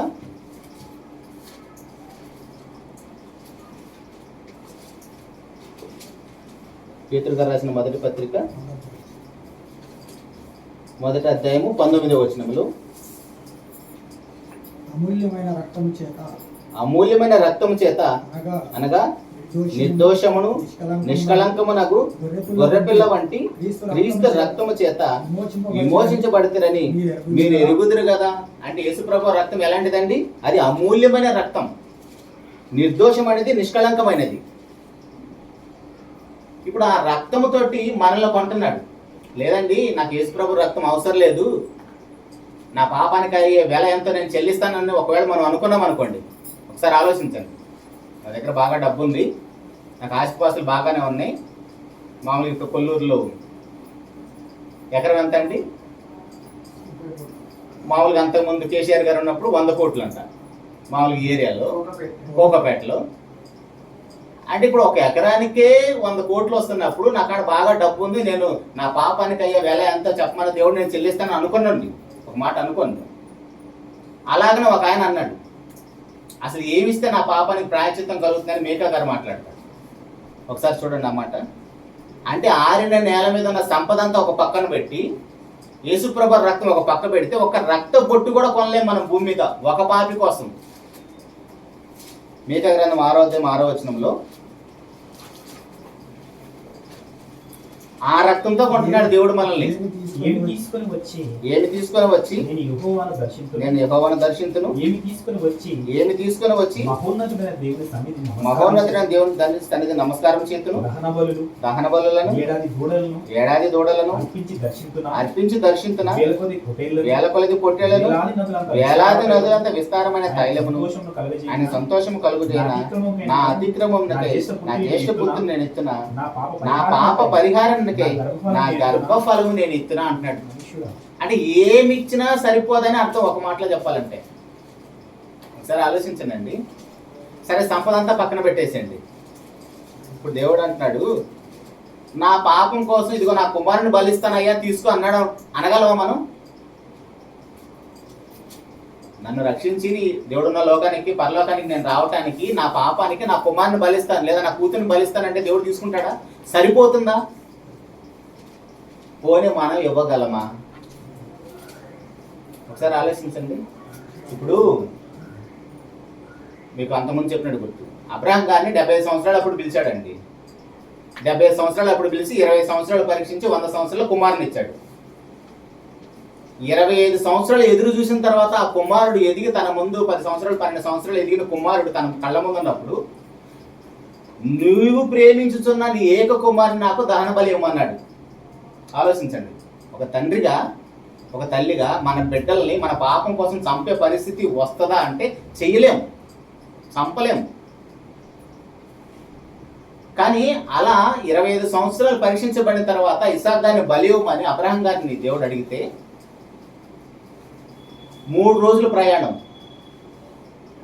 ఎందుకు 3 రోజులు ప్రయాణం అంత దూరం వెళ్ళాలి? కుమారుడికి అన్నీ తెలుసు. నాయన ఎక్కడికి వెళ్తున్నాం, కట్టెలున్నాయి, నిప్పు ఉన్నది, మరి దహన బలి కోసం గొర్రెదని అడుగుతున్నాడు ఓ పక్కన. మరి అడుగుతున్నప్పుడు తండ్రి తన హృదయంలో ఏమనుకుంటాడు ఆలోచించండి. నువ్వే నాయన గొర్రె పిల్లవి అని తన హృదయంలో తండ్రికి తెలుసు కదా. ఆ తండ్రి తన హృదయంలో ఎంత వేదన పడతా ఉంటాడు ఆలోచించండి. ఆ కుమారుని ఇచ్చినా మన పాపానికి పరిష్కారం దొరకదు, అది చెప్పడానికి ఇక్కడికి వస్తున్నాను నేను. మరి ఇప్పుడు ఇసాకు బయటన్న ఇసాకుకి దేవుడు అవసరమా? అబ్రహాం గారి హృదయంలో ఉన్న ఇసాకు అవసరమా దేవుడికి? బయటన్న ఇసాకుతో ప్రమాదం లేదు అబ్రహాం గారికి దేవుడికి. అబ్రహాం గారి హృదయంలో ఇసాకు విగ్రహమై కూర్చున్నాడు. ఆలోచించండి బాగా. అబ్రహాం గారి హృదయంలో ఇసాకు విగ్రహమై కూర్చున్నాడు కాబట్టి ఆ హృదయంలోనే ఇసాకు చనిపోతే తప్ప నువ్వు నాకు విశ్వాసిగా ఉండలేవు. అందుకు నువ్వు ప్రేమించుతున్న నీ ఏక కుమారుని నాకు దహన బలి అర్పించమంటే ఇప్పుడు తండ్రి కుమారుని ఎప్పుడు చంపగలడు? ముందు హృదయంలో చంపుకుంటేనే ఎదురుకున్న భౌతికంగా ఉన్న కుమారుని చంపగలడు, ఊరికే చంపలేడు. కోపంతో మన పిల్లలను కొడతాం, తిడతాం, ఇంట్లో నుంచి బయటకు వెళ్ళిపోరని నెట్టేస్తాం. నేను చేసిన చాలాసార్లు. కానీ చంపే పరిస్థితి వస్తే చంపగలమా? ముందు హృదయంలో చంపుకుంటేనే బయట చంపగలం. అందుకని అబ్రహామా అని దేవదూత ఎందుకు అంత కంగారుగా పిలిచాడు? ఎప్పుడైతే హృదయంలో అబ్రహాం గారి హృదయంలో ఇసాకు చచ్చిపోయాడో కత్తి అతని మెడ మీద పడేది. ముందు హృదయంలో చంపుకున్నాడు కాబట్టి అతని మెడ మీద కత్తి వేయగలిగాడు అబ్రహాం గారు.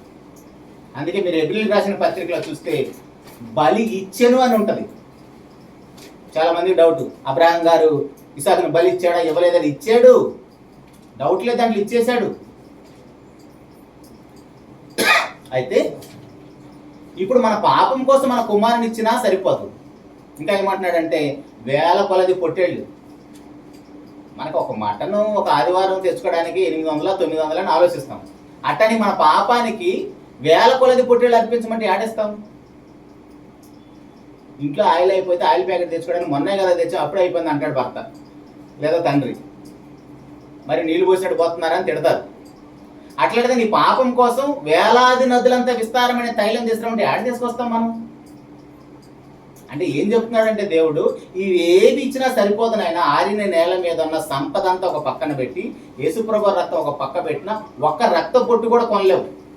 ఇప్పుడు మన ఇంట్లో ఎంతమంది ఉంటాం? 4 ఉన్నాం అనుకుందాం. 4 పాపాల కోసం ఎన్ని పొట్టేళ్ళు ఇవ్వాలి, ఎంత వేలాది నదుల తైలం ఇవ్వాలి? ఇవేవి సరిపోవు నాయన. మరి ఏంటి నాయన తండ్రి అంటే, ఇదిగో నా కుమారుని ఇస్తున్నాను, నీ కుమారుడు అవసరం లేదు. నీ కుమారుని ఇచ్చినా నీ పాపానికి పరిష్కారం జరగదు, నా ఏక కుమారుని నేను ఇస్తాను. అది దేవుని ప్రేమ అంటే. అర్థమవుతుందా? దేవుని ప్రేమ అంటే ఏంటో మనం 3 ప్రతిసారి చదువుతాం కదా. దేవుడు లోకం ఎంతో ప్రేమించను.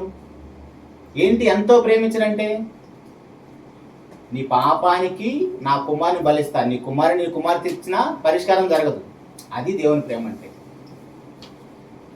ఇప్పుడు ఆలోచించండి, అంత అమూల్యమైన రక్తంతో నన్ను కొన్నాడంటే, ఒక పాపిని కొన్నాడంటే, ఇప్పుడు యేసుప్రభు రక్తం ఎంత విలువైందో మనం అంత విలువైన వాళ్ళమని అర్థం. అర్థమవుతుందా? ఇది చెప్పడానికి ఇంత తిరగాల్సి వస్తుంది. యేసుప్రభు రక్తం ఎంత విలువైందో మనం అంత విలువైన వాళ్ళం. మనకి ఇంట్లో విలువ లేకపోవచ్చు, సమాజంలో విలువ లేకపోవచ్చు, ఆస్పాసు లేకపోవచ్చు, ఆరోగ్యం లేకపోవచ్చు, కానీ ఆయన రక్తం ఎంత విలువైందో ఆ రక్తంతో నిన్ను కొన్నాడు. అంటే నువ్వు అంత విలువైన వాడు, అంత విలువైన దానం మనం. యేసుప్రభు వారి రక్తం ఎంత విలువైందో అంత విలువైన వాడు. అమూల్యమైన రక్తంతో నిన్ను కొన్నాడు కదా, అది గుర్తులేదా అంటున్నాడు. ఇప్పుడు పేతురు పత్రికలో మనం చదివింది అదే కదా.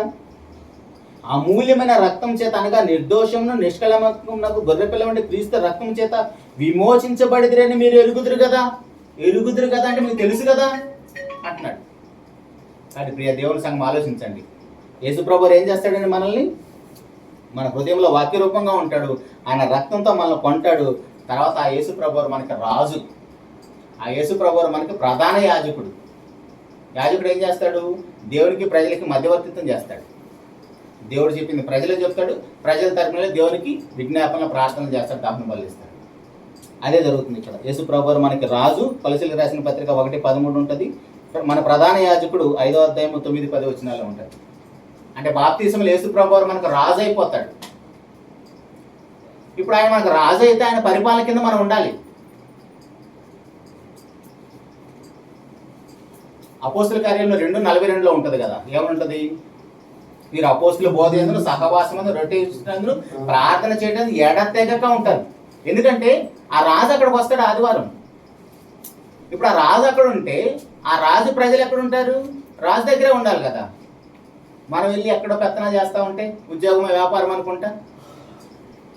అంటే దేవుడు మనల్ని ఎలా కొన్నాడో, ఎలా రక్షించాడో, ఎలా పరిశుద్ధపరిచాడో మనకు అర్థమైనప్పుడు ఎట్టి పరిస్థితుల్లో సంఘ సహవాసానికి మనం మిస్ అవ్వం. అర్థమవుతుందా? తండ్రి పాత్ర చూసాం, కుమారుని పాత్ర చూసాం, తర్వాత ఆ పరిశుద్ధాత్మని పాత్ర చూద్దాం. పరిశుద్ధాత్మని పాత్ర. ఆ పరిశుద్ధాత్ముడు మన హృదయంలోకి వచ్చి ఏం చేస్తాడంటే మనల్ని ఒప్పిస్తాడు. ఏ విషయాలు ఒప్పిస్తాడు? యోహాను సువార్త 16వ అధ్యాయము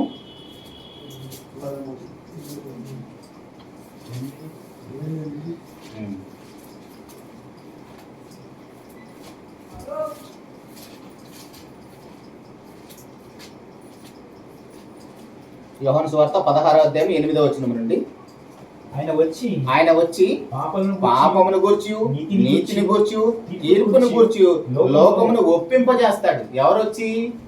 పరిశుద్ధాత్మ దేవుడు వచ్చి. ఎప్పుడు? బాప్తిస్మంలో. అర్థమవుతుందండి? తర్వాత ఆయన మళ్ళీ పరిశుద్ధపరుస్తాడు. దశలోనికి రాసిన పత్రిక 2వ అధ్యాయం 13వ వచనం. దశలోనికి రాసిన 2వ పత్రిక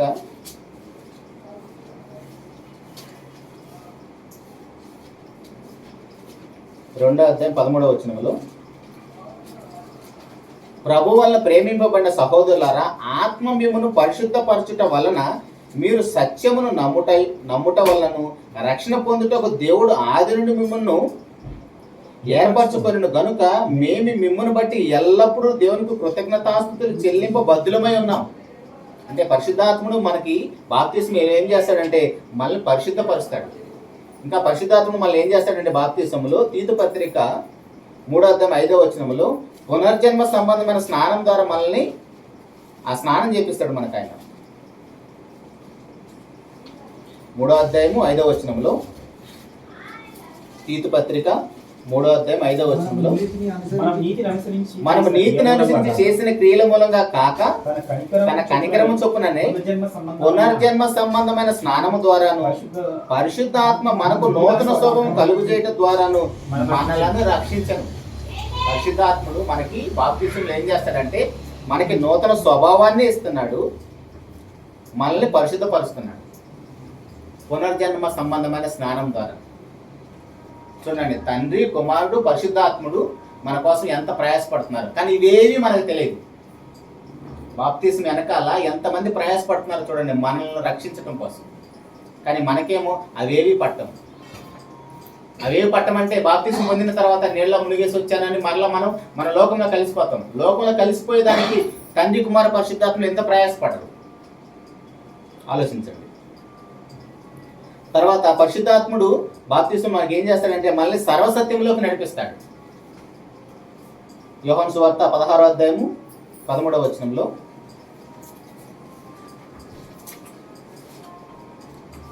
యోహాను సువార్త 16వ అధ్యాయము 13వ వచనంలో, అయితే ఆయన అనగా సత్యస్వరూపమైన ఆత్మ వచ్చినప్పుడు మిమ్మును సర్వసత్యములోనికి నడిపించును. ఆయన తన అంతటా తానే ఏమీ బోధింపక వేటిని వినునో వాటిని బోధించి సంభవింపబో సంగతులను మీకు తెలియజేస్తాడు. అంటే పరిశుద్ధాత్ముడు బాప్తిస్మంలో మనల్ని సర్వసత్యంలోకి నడిపిస్తాడు. అర్థమవుతుందండి? తండ్రి, కుమార, పరిశుద్ధాత్ములు ఇలా ముగ్గురు గురించి చూసాం. తర్వాత మిగిలిన ముగ్గురు గురించి చూసి ముగించుకుందాం. కొంచెం ఎక్కువైంది అనుకుంటే ఒక చిన్న బ్రేక్ ఇస్తాను, ఓకేనా?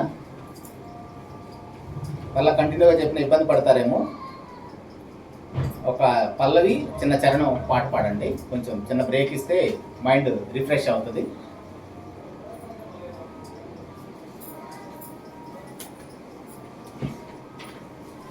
స్తోత్రం చెల్లింతుము, స్తుతి స్తోత్రం చెల్లింతుము, యేసునాథుని మేలులు తలచి, యేసునాథుని మేలులు తలచి, స్తోత్రం చెల్లింతుము, స్తుతి స్తోత్రం చెల్లింతుము. దీవారాత్రములు కంటి పాపవలే కాచి, దీవారాత్రములు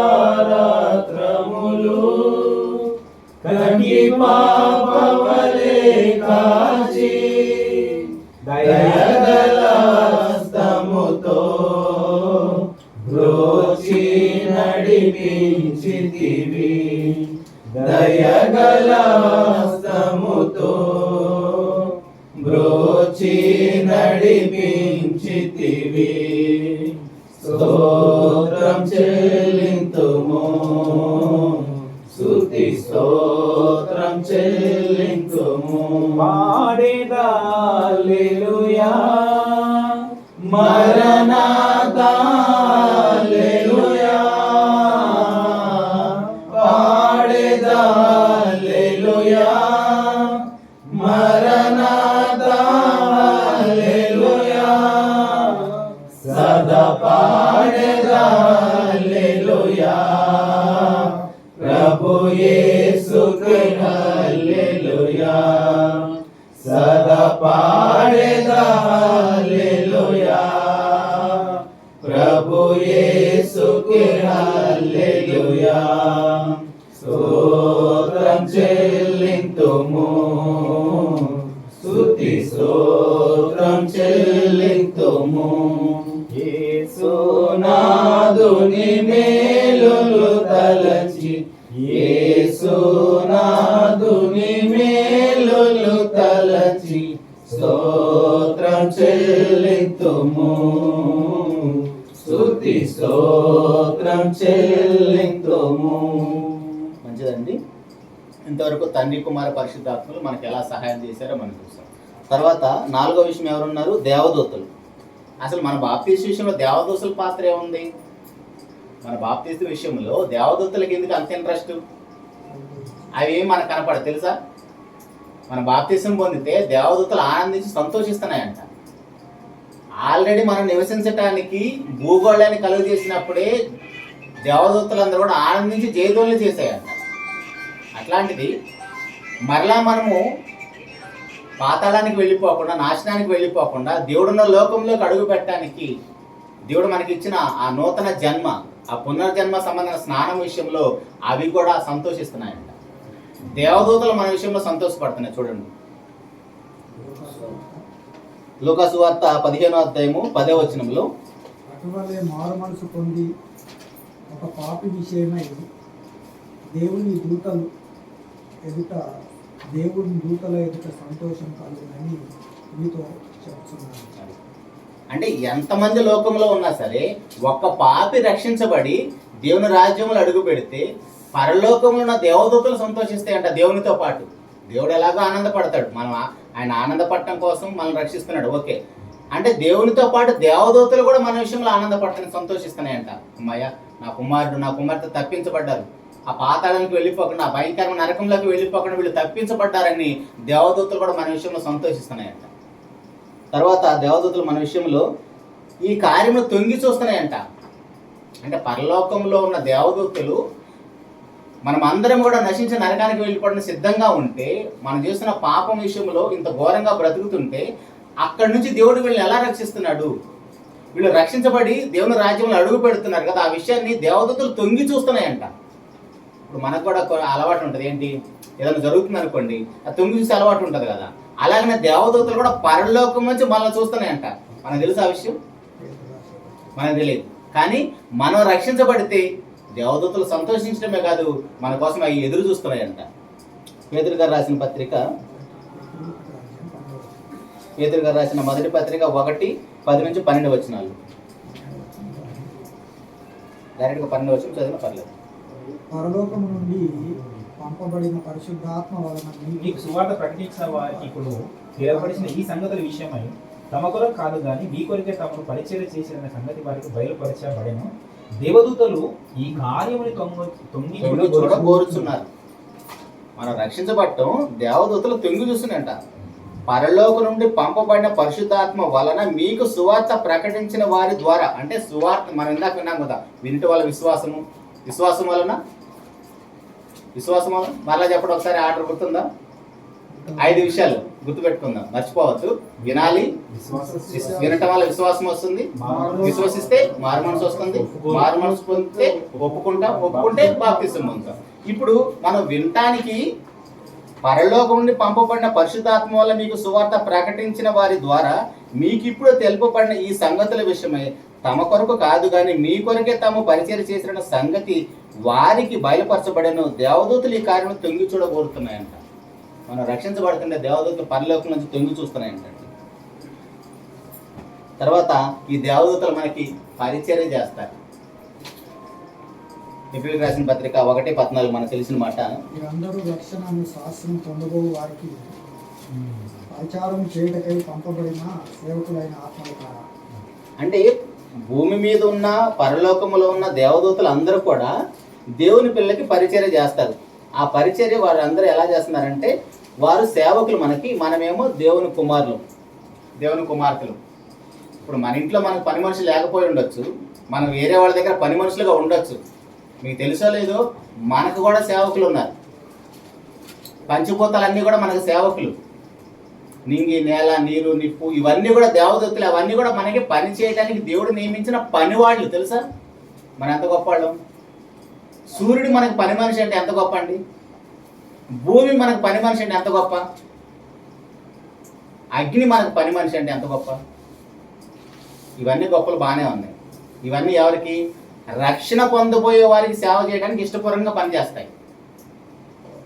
ఇప్పుడు మన ఇంట్లో 10 మంది ఇప్పుడు కొంతమంది ఉన్నారండి. జూబ్లీ బంజారా హిల్స్లో 20-30 మంది పనిచేస్తారు. కొంతమంది ఇళ్లలో, వాళ్ళ కంపెనీలో కావచ్చు, వాళ్ళ ఇంట్లో ఆ ఇల్లు, తోటలు ఇవన్నీ శుభ్రం చేయడానికి ఒక 20-30 మంది పనిచేస్తారు.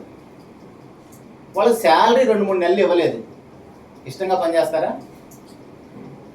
3 నెలలు ఇలా ఇష్టంగా పనిచేస్తారా? సంవత్సరం ఇలా ఇష్టంగా పనిచేస్తారా? కానీ ఇప్పుడు ఆ శాలరీ కోసం పోలేరు. ఆలోచించండి.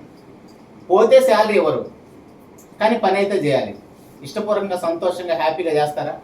డ్యూటీకి రావడానికి ఇష్టంగా పరిగెడతారా? టైం ప్రకారం వస్తారా? అలాగనే దేవదూతలు కూడా రక్షణ స్వాస్థ్యం పొందే వారికి ఇష్టపూర్వకంగా పనిచేస్తారు. అట్లా కాకుండా అదే దేవదూతలు ఏడుస్తూ, ప్రసవ వేదన పడుతూ, ఎందుకన్నా వీడికి సేవ చేస్తున్నానని దుఃఖపడుతున్నాయంట. తెలుసా మీకు? పాపం చేస్తున్న మన విషయంలో దేవదూతలు ప్రసవ వేదన పడుతుందంట. ప్రసవ వేదన మనకు పురుషులకు మనకేమో తెలుసా? బిడ్డలు కన్నా తల్లులకు మాత్రమే తెలుసు ప్రసవ వేదన. మన ఎముకలను ఒకసారి ఇరిసేస్తే ఎంత పెయిన్ ఉంటుందో, ఇట్లా పట్టుకొని ఇరిసేస్తే, మన గొట్టాన్ని ఇరిసేస్తే పగిలిపోతుంది కదా, అలా తల్లి బిడ్డను కనేటప్పుడు అంత పెయిన్ ఉంటుందంట. ప్రాణము పెట్టి మనల్ని గంట తల్లి. మనమేమో అమ్మ అంటే అస్సలు లెక్క ఉండదు. మనకి ఏ ఇంట్లో అమ్మ అంటే లెక్క ఉండదు. అది చేసేవాళ్ళు అమ్మ అంటాం అనవా? ఆవిడ ఏంటంటే పానీలో నా బిడ్డ తెలియక అంటుందిలని, నా బిడ్డ మారాలని బయటికి చెప్పలేకపోయినా మనసులో ఏడుస్తూ ఉంటుంది. ప్రతి తల్లి విషయంలో అదే ఉంటుంది. భర్త కూడా వచ్చేసి భార్యని ఏదో ఒకటి అంటూ ఉంటాడు. వీలైతే మన భార్యలని, తల్లిని గౌరవిద్దాం ఇంట్లో, ఎందుకంటే వాళ్ళు ప్రాణం పెట్టి మనల్ని కన్నారు. అలాగనే సేవకులు కూడా మనకి సువార్త ద్వారా కంటున్నారు. వారికి కూడా ప్రసవ వేదన ఉందంట. వీలైతే ఆ మాట తర్వాత ఉందాం. ఇప్పుడు దేవదూతలు కూడా ప్రసవ వేదన పడి మన సేవ చేస్తున్నారంట. ఇష్టం లేకపోయినా సరే దేవుడు చెప్పాడు కాబట్టి. చూడండి, రోమిలికి రాసిన పత్రిక 8వ అధ్యాయము 19వ వచనం నుండి. రోమిలికి రాసిన పత్రిక 8వ అధ్యాయము 19వ వచనం నుండి. దేవుని కుమారుల ప్రత్యక్షత కొరకు సృష్టి మిగుల ఆశతో తేరు చూచు కనిపెట్టుచున్నది. ఎలయనగా సృష్టి నాశనముకు లోనైన దాస్యములో నుండి విడిపింపబడి దేవుని పిల్లలు పొందబోవు మహిమగల స్వాతంత్రము పొందుదునని నిరీక్షణ గలదై స్వేచ్ఛగా కాక దాని లోపరిచిన వారి మూలంగా వ్యక్తపరచబడును. సృష్టి యావత్తు ఇది వరకు ఏకగ్రీవముగా ములుగుచు ప్రసవ వేదన పడుతున్నదని ఎరుగుతుంది. మనకు తెలుస్తుందండి, సృష్టికి ప్రసవ వేదన ఉందని తెలుసా మన విషయంలో? పాపుల విషయంలో, పరిశుద్ధుల విషయంలో అనుకో చక్కగా సృష్టి అమ్మయ్య నా బిడ్డల కోసం నేను సేవ చేయడానికి ఇష్టపూర్వకంగా పనిచేస్తారు. ఇప్పుడు మీరు తల్లి గురించి ఆలోచించండి. తల్లికి ఓపిక లేకపోయినా సరే బిడ్డల కోసం ఆహారాన్ని సిద్ధం చేస్తుంది. ఎందుకు? కొంచెం యవనస్తులైన తల్లులు ఓకే, మరీ ముసలి వాళ్ళైన తల్లిదండ్రులు కూడా చాలా మంది కుటుంబంలో పరిచయం చేస్తూనే ఉంటారు. ఎందుకంటే అది వాళ్ళు తప్ప ఇంకెవరో చేయలేరు. నేనే వండి పెట్టాలి నా భర్తకి, నేనే వండి పెట్టాలి నా బిడ్డలకి అనుకుంటుంది తల్లి. అలాగనే సృష్టి అంతా కూడా మనకి ఇష్టం లేకపోయినా సరే ప్రసవ వేదన పడుతూ, ప్రసవ వేదన అనే మాట ఎంత గొప్పగా రాశాడు చూడండి పౌలు గారు అక్కడ. ప్రసవ వేదన తల్లికి మాత్రమే తెలుసు, పురుషులకు మాకు తెలియదు. కానీ తల్లులని గుర్తించిన కనీసం సృష్టి పాపి విషయంలో ఇష్టం లేకపోయినా ప్రసవ వేదన పడుతూ మన సేవ చేస్తుందంట. అలాంటి సృష్టికి మనం సంతోషం ఇస్తే, సృష్టి అంటే దేవదూతలే, ఆ దేవదూతలు ఆ విషయంలో సంతోషిస్తున్నారంట. మన విషయంలో ఈ కార్యం కోసం తొంగి చూస్తున్నారంట. కాబట్టి ప్రియ దేవుని సంఘమా, మన విషయంలో ఎంతమంది పని చేస్తున్నారో చూడండి. తర్వాత సంఘం ఏం చేస్తుంది? ఒక పాపిని రక్షించడం కోసం, ఒక పాపికి బాప్తిసం ఇవ్వడం కోసం ఆ సంఘం ఒక సువార్థికుడిని పంపిస్తుంది. అలాగనే వచ్చాం ఇప్పుడు మేము. సంఘమే లేదనుకోండి, ఇప్పుడు ఆయన ఎందుకు వస్తాడు? ఇప్పుడు ఆ సంఘములోకి అనేక మంది దేవుని పిల్లల్ని చేర్చడం అనేది సేవకుడి బాధ్యత. మీరు వెళ్ళి పని చేయండి, మీ కుటుంబ అవసరాలని మేము చూస్తాం, మీ యొక్క బాధ్యత మాదని సంఘం పంపిస్తేనే సేవకుడు బయటికి వెళ్ళేసి సువార్త ప్రకటిస్తాడు. అది సువార్తికుడు పంపించబడతాడు. రోమిలికి రాసిన పత్రిక 10వ అధ్యాయము 13 నుంచి. ఎందుకనగా ప్రభు నామమును బట్టి ప్రార్థన చేయవాడు రక్షింపబడును. డైరెక్ట్ నేను చదువుతాను. ఎందుకనగా ప్రభు నామమును బట్టి ప్రార్థన చేయవాడు ఎవడో వాడు రక్షింపబడును. వారు విశ్వసింపని వానికి ఎట్లు ప్రార్థన చేయుదురు? వినిన వానికి ఎట్లు విశ్వసించుదురు? వినని వానికి ఎట్లా విశ్వసించుదురు? ప్రకటించువాడు లేకుండా వారు ఎట్లు విందురు? ప్రకటించువారు పంపబడని ఎడల ఎట్లు ప్రకటించుదురు? ఇందు విషయమై ఉత్తమమైన వాటిని కూర్చిన సువార్త ప్రకటించు వారి పాదములు ఎంతో సుందరమైనవి అని వ్రాయబడి ఉన్నది. ఇక్కడ మీరు గమనించారండి, ఇప్పుడు ఒక మనిషి ప్రార్థన చేయాలంటే ఎలా ప్రార్థన చేస్తాడు? ప్రభు నామను బట్టి ప్రార్థన చేయవాడు ఎవడో వాడు రక్షించబడతాడు. ప్రార్థన చేస్తే రక్షించబడతాడు. ఓకే, అతను ఎలా ప్రార్థన చేస్తాడు? వారు విశ్వసించిన వానికి ఎట్లు ప్రార్థన చేస్తాడు? వినని వాడిని ఎట్లు విశ్వసించుతారు? ఆ వినని వాని ఎవరు? ఇందాక మనం విన్నాం. ఎవరి గురించి వినాలని విన్నాం? యేసుప్రభు వారి గురించి విన్నాం. యేసుప్రభు వారి గురించి వింటే ఆయన ఎందుకు విశ్వాసం ఇస్తాం, ఆయనకు ప్రార్థన చేస్తాం. ఇప్పుడు ఆయన గురించి మనం వెళ్ళలేదనుకోండి, ఆయన ప్రార్థన చేయదు. ఇప్పుడు ఆయనకు ప్రార్థన చేయాలి, ఆయన గురించి వినాలంటే చెప్పేవాడు రావాలి కదా. చెప్పేవాడు రావాలంటే సంఘం ఉండాలి. సంఘం ఉంటేనే సంఘం పంపిస్తుంది. అది చెప్తున్నాడు. అంటే మనం బాప్తిసం పొందటానికి మన వెనకాల సంఘం కూడా పనిచేస్తుంది. సంఘం అంటే ఎవరు? మనకంటే ముందు బాప్తిసం పొంది దేవుని రాజ్యంలో ఉన్నవారు. తర్వాత ఆ సంఘంలో ఉన్న వారంతా కూడా ప్రేమతో ఐక్యంగా ఉంటారు. ఇక్కడ చాలా ప్రాబ్లం ప్రతి సంఘంలో కూడా. ఎంత దారుణం అంటే బాప్తిసం పొందినప్పుడు అసలు మన ఉద్రేకం, మన యొక్క ప్రేమలో కూడా అసలు మనం వర్ణించలేము. ఆ ప్రేమ యొక్క పొడుగు, లోతు, వెడల్పు అది వర్ణాతీతం. కానీ ఉండే కొద్ది ఆ ప్రేమ అంతా కూడా సన్నగిలిపోతుంటుంది.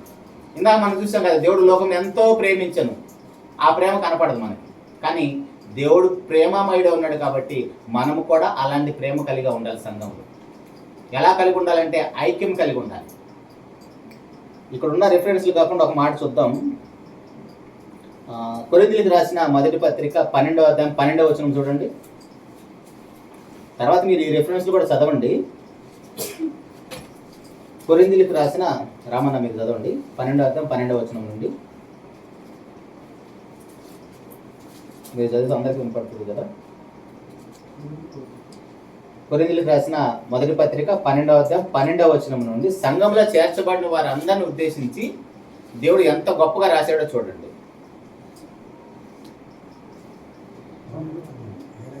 ఎలాగూ శరీరం 12 నుండి ఏలాగు శరీరం ఏకమైనను అనేకమైన అవయములు కలిగి ఉన్నదో, ఏలాగు శరీరం యొక్క అవయములన్నీ అనేకములై ఉన్ననో ఒక్క శరీరమై ఉన్నవో అలాగే క్రీస్తు ఉన్నాడు.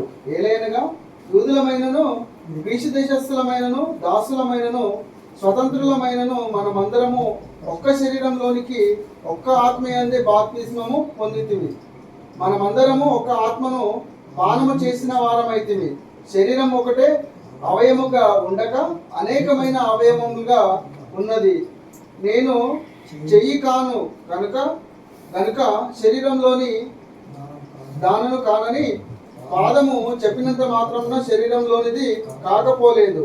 మరియు నేను కన్ను కాను గనుక శరీరంలోని దానను కానని చెవి చెప్పినంత మాత్రమున శరీరంలోనిది కాకపోలేదు. శరీరం అంతయు కన్నైతే వినుట ఎక్కడ? అదంతయు వినుట అయితే వాసన చూచుట ఎక్కడ? అయితే దేవుడు అవయములలో ప్రతి దానిని తన చిత్త ప్రకారము శరీరంలో నుంచెను. అవన్నీ ఒక అవయవం అయితే శరీరం ఎక్కడ? అవయవములు అనేకములైనను శరీరము ఒకటే గనుక కన్ను చేతిలో నీవు నాకు అక్కర్లేదని చెప్పజాలదు, తల పాదములతో మీరు నాకు అక్కర్లేదని చెప్పజాలదు. అంతేకాదు శరీరం యొక్క అవయవములలో ఏవి మరి బలహీనములుగా కనబడునో అవి మరి ఆవేశంలే. శరీరంలో ఏ అవయవములు ఘనత లేనివని తలంతుమో ఆ అవయవములను మరి ఎక్కువగా కనపరుచున్నాము. సుందరములు కానీ మన అవయవములకు ఎక్కువైన సౌందర్యం కలుగును. సౌందర్యం లేన అర్థమైందండి. అక్కడ చదవబడిన వాక్య భాగం ఏంటంటే, ఒక మాటలో ఆలోచిస్తే మన శరీరం మొత్తం బయటికి ఒకటే కనిపిస్తుంది, కానీ మన శరీరంలో ఎన్ని అవయవాలు ఉన్నాయి? చాలా ఉన్నాయి. అన్నీ మనకు తెలియదు, కొన్నే తెలుస్తాయి. బయటకు కనపడే అవయవాలు మనకు తెలిసి, అంతరంగ అవయవాలు కూడా ఉన్నాయి. కానీ ఈ అవయవాలన్నీ కూడా ఒకదానికొకటి వ్యతిరేకంగా ఆలోచిస్తాయా? ఇప్పుడు ఈ కాలు ఇటు పోయిద్దా? పోగలుగుతామా? ఇప్పుడు ఈ కన్నిటి చూడగలుగుతామా? ఇప్పుడు ఈ టేబుల్ లేపాలి, ఈ చేతితో టేబుల్ లేపుతూ ఉంటే ఈ చేయి ఊరుకుంటుందా? ఖాళీగా ఉంటుందా? ఆటోమేటిక్గా ఈ చేయి రెండో చేయి వచ్చేస్తుంది. ఇప్పుడు ఒక చేతితో మనం లేపలేకపోతున్నాం ఒక బరువుని, ఆటోమేటిక్గా రెండో చేయి వచ్చేస్తుంది కదా. అంటే అర్థం ఏంటి? ఒకదానికొకటి సహకారంగా ఉన్నాయి, ఒకదానికొకటి వ్యతిరేకంగా కోరుకోవేది మన టోటల్ బాడీలో. దీన్ని అంతా టోటల్ బాడీ నడిపించేది ఏంటి? శిరస్సు. ఇప్పుడు సంఘానికి ప్రభువైన యేసుక్రీస్తు వారి శిరస్సు అయితే, ఆలోచించండి బాగా, సంఘానికి ప్రభువైన యేసుక్రీస్తు వారి శిరస్సు అయితే, తల అయితే, మనం అందరము కూడా యేసు ప్రభు శరీరంలో అవయవాలం. అర్థమవుతున్న సంఘం అంటే ఏంటో? సంఘంలోకి మన ఊరికే వెళ్ళట్లేదు, మన టోటల్ బాడీలో మన అవయవాలన్నీ ఒకదానికి ఒకటి ఎలాగైతే సపోర్ట్ చేసుకుంటున్నాయో, సంఘంలో మనం కూడా అలా ఒకరికొకరు సపోర్ట్గా ఉండాలి. ఇప్పుడు అన్నగారు చదివినట్టుగా కన్ను నాకు వద్దని చెవి చెప్పింది అనుకోండి, వద్దనంత మాత్రమే శరీరంలో లేకుండా పోదు. కాబట్టి మనం ఏమో చేయాలంటే, సంఘంలో చేర్చబడిన తర్వాత ఒకరికొకరు ఐక్యత కలిగి ఉండాలి, ఒకరికొకరు పురిగొల్పాలి. కొన్ని బలహీనమైన ఘట్టాలు ఉంటాయి, కొన్ని బలమైన ఘట్టాలు ఉంటాయి. ఇప్పుడు బలహీనమైన ఘట్టాలని బలమైన ఘట్టాలు బలపరచాలి. వీడు బలహీనుడు కాబట్టి వాడి మీద మరలా మనము పెత్తనం చేయకూడదు. సంఘంలో అవయవాలన్నీ కూడా, ఇప్పుడు చేతులు గొప్పవి, కాళ్ళు అంత గొప్పవి కాదంటామా? శరీరంలో టోటల్ అవయవాలు అన్నీ కూడా గొప్పవి. అన్నీ ఉంటేనే మనం సజీవంగా మన పనులు చేసుకోగలుగుతాం. అంత గొప్పగా దేవుడు ఇచ్చాడు, తన చిత్త ప్రకారం శరీరంలో ఉంచాడని చెప్తున్నాడు ప్రతి అవయవాన్ని కూడా. అలాగనే సంఘంలో కూడా దేవుడు మనల్ని అందరూ కూడా తన చిత్త ప్రకారం ఉంచాడు. ఇక్కడ ఎక్కువ తక్కువ అనేది లేదు, స్త్రీ పురుషుల భేదం లేదు. మనం అంతా కూడా ఒక్క శరీరంలో అవయవాలు. ఈ అవయవాలన్నిటికీ శిరస్సు ప్రభువైన యేసుక్రీస్తు వారు ఆయన చెప్పినట్టుగా అవయవాలన్నీ కూడా పనిచేయాలి. ఇప్పుడు మన టోటల్ బాడీలో అవయవాలన్నీ ఎలా పనిచేస్తున్నాయి? మన శిరస్సు చెప్పినట్టుగా. ఆలోచన మెదడు ఏదైతే మనకు ఆజ్ఞ జారీ చేస్తుందో దాని ప్రకారం మన అవయవాలన్నీ పనిచేసినట్టుగా సంఘంలో యేసు ప్రభువు ఏది చెప్తాడో సంఘస్థులందరూ కూడా అది చెయ్యాలి. ఎందుకంటే మనం ఆయన శరీరంలో అవయవాలు. ఇప్పుడు శరీరంలో అవయవాలుగా చేర్చబడ్డ మనము ప్రతి అవయవానికి ఎలాగైతే పని ఉన్నదో బాగా అర్థం చేసుకున్నాం. శరీరంలో ప్రతి అవయవానికి ఎలాగైతే పని ఉన్నదో సంఘంలో చేర్చబడే మన అందరికీ కూడా పని ఉంటుంది. సంఘంలో చేర్చబడిన తర్వాత మనకి ఏమీ పని లేదనుకుంటే మనం సంఘంలో చేర్చబడలేదు అని అర్థం. ఊరికే పొయ్యి వచ్చి కూర్చొని వినేసి వెళ్ళిపోతున్నాం అనుకోండి, క్రీస్తు ప్రభు శరీరంలో మనం అవయవాలు ఇంకా చేర్చబడలేదు. ఒకవేళ అవయవాన్ని అయ్యామా, ఒక భాగాన్ని ఒక పార్ట్ అయ్యామా, ఖచ్చితంగా ఆ శరీరానికి పని ఉంటుంది.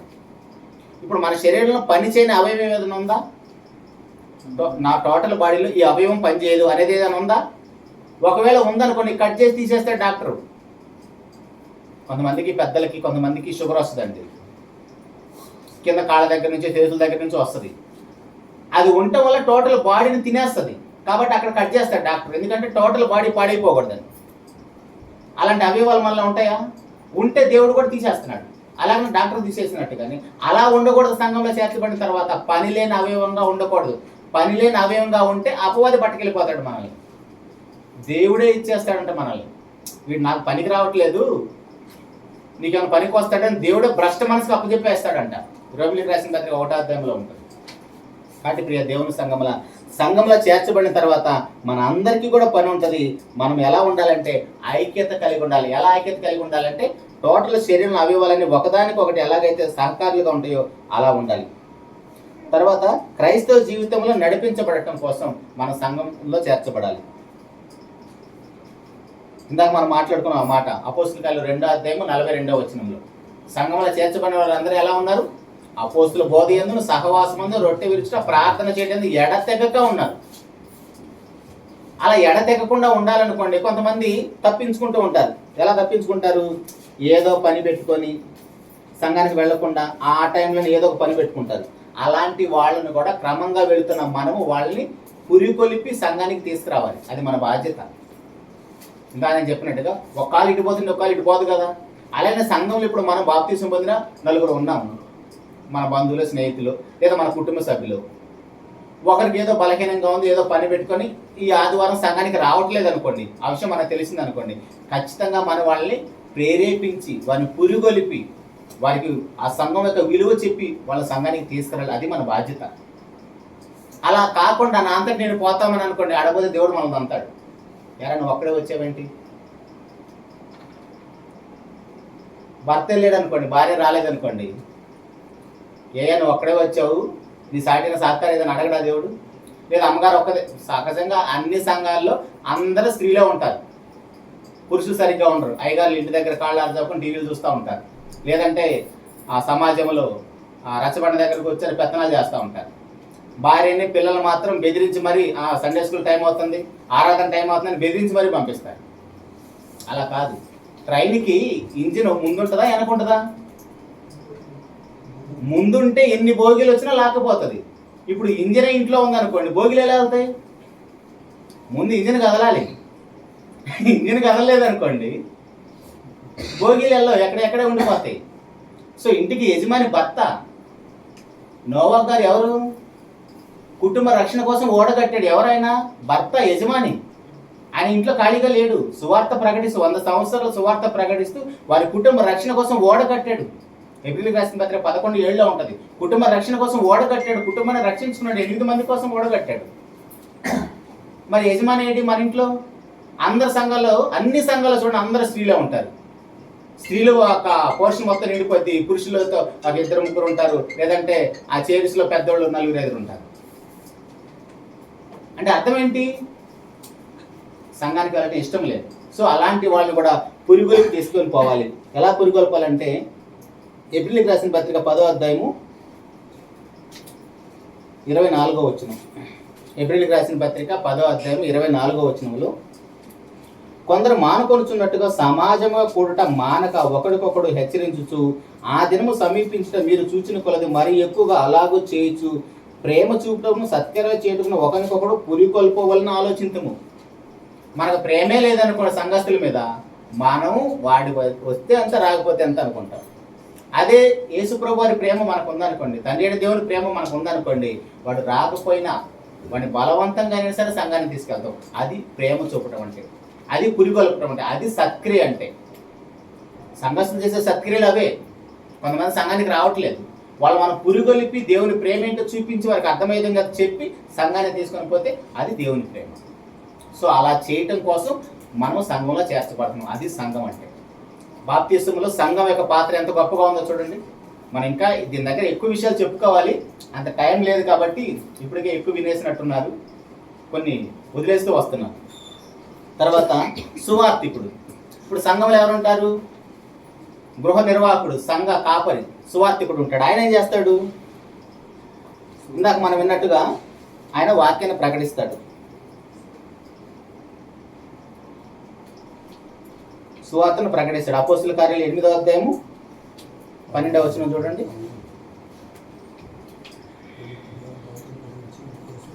ఇందాక మనం చదువుకున్నాం ఆల్రెడీ ఫిలిప్పు గారి దగ్గర. అయితే ఫిలిప్పు దేవుని రాజ్యమును గురించి, యేసుక్రీస్తు నామమును గురించి సువార్త ప్రకటించుచుండగా వారు అతన్ని నమ్మి పురుషులను స్త్రీలను బాప్తిసము పొందిరి. ఇప్పుడు బాప్తిసం పొందాలంటే స్త్రీలైన పురుషులైన యవనస్తులైన అందరూ కూడా ముందు వాక్యం ప్రకటించాలి కదా. వాక్యం ప్రకటించేవాడు లేకపోతే వాళ్ళు ఎలా వింటారు? అందుకు సువార్థికుడు ఉన్నాడు. అర్థమవుతుందా? తండ్రి ఉన్నాడు, కుమారుడు ఉన్నాడు, పరిశుద్ధాత్ముడు ఉన్నాడు, తర్వాత దేవదూతలు ఉంది, సంఘం ఉంది. వీళ్ళు 5గురు ఉన్నారు. కానీ ఒక పాపి దగ్గర సువార్త వెళ్ళి ప్రకటించేది ఎవరు? సువార్థికుడే, ఒక సేవకుడు. అంటే సేవకుడు మనకి వాక్యాన్ని ప్రకటిస్తాడు. తర్వాత ఆ సేవకుడే మనకి బాప్తిస్తాన్ని కూడా ఇస్తాడు. ఎలా బాప్తిసం ఇస్తాడు? తండ్రి యొక్క, కుమారుని యొక్క, పరిశుద్ధాత్మ యొక్క నామంలో. మత్తయి సువార్త 28వ అధ్యాయం 18, 19 వచనాల్లో ఉంటుంది. అర్థమవుతుందండి? సేవకుడు మనకి వాక్యాన్ని ప్రకటిస్తాడు, తర్వాత మనకి బాప్తిసం కూడా ఇస్తాడు. తర్వాత ఆ సేవకుడు మనకి ఏం చేస్తాడంటే క్రీస్తు స్వరూపం మన యందు ఏర్పడే వరకు ప్రయాసపడి మనకు సువార్త ప్రకటిస్తాడు.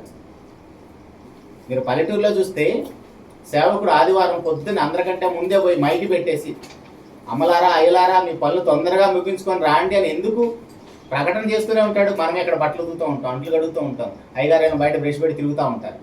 కానీ సేవకుడు మాత్రం అక్కడ మైకి పెట్టేసి తొందరగా మీ పనులు ముగించుకొని రాండి రాండి అని పిలుస్తాను. ఎందుకు ఆయనకి అంత బాధ్యత? ఇంట్లో ఆయనకి పెళ్ళం పిల్లలు లేరా? కుటుంబంలో ఏం బాధ్యత లేవా? ఎందుకు అందరికంటే ముందే వెళ్ళిపోతాడు? అది దేవుడు ఆయనకి ఇచ్చిన బాధ్యత. ఏంటి ఆ బాధ్యత? సంఘంలో చేర్చబడిన వారికి క్రీస్తు స్వరూపం వచ్చేంత వరకు వాక్యాన్ని బోధించాలి. అది ప్రేమ చూపటం, అది సత్క్రియ అంటే. అది ఆయన యొక్క బాధ్యత. తెస్సలోనికీయులకు రాసిన పత్రిక, మొదటి పత్రిక 1వ అధ్యాయము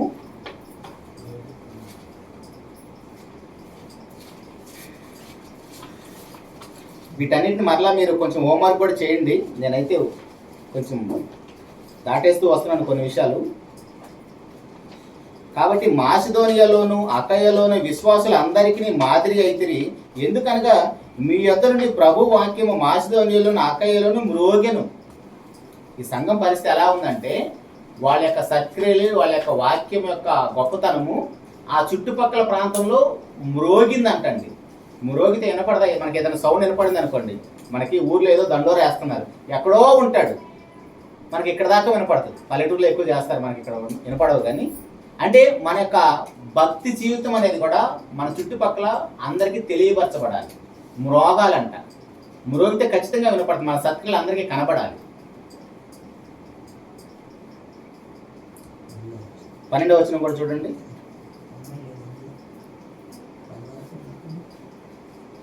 సారీ,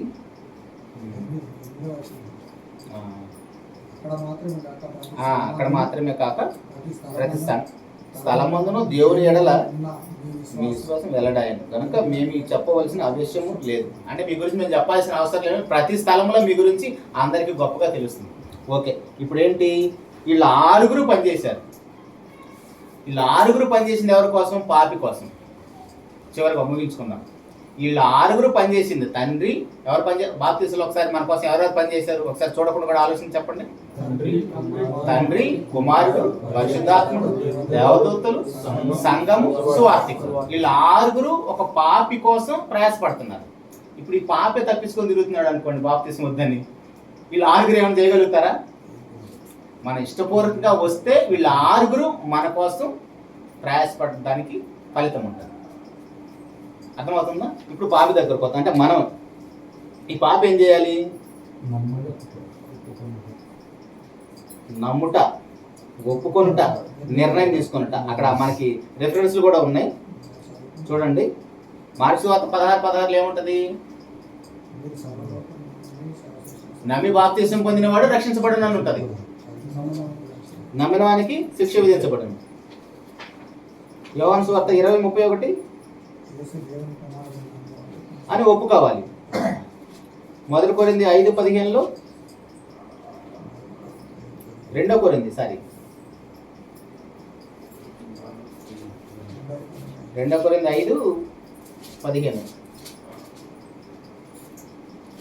జీవించు వారికి మీదట తమ కొరకు కాక తమ నిమిత్తం మృతి పొంది తిరిగి లేచిన వారి కొరకే జీవించుటకు ఆయన అందరి కొరకు మృతి పొందని నిశ్చయించుకొనుచున్నాం.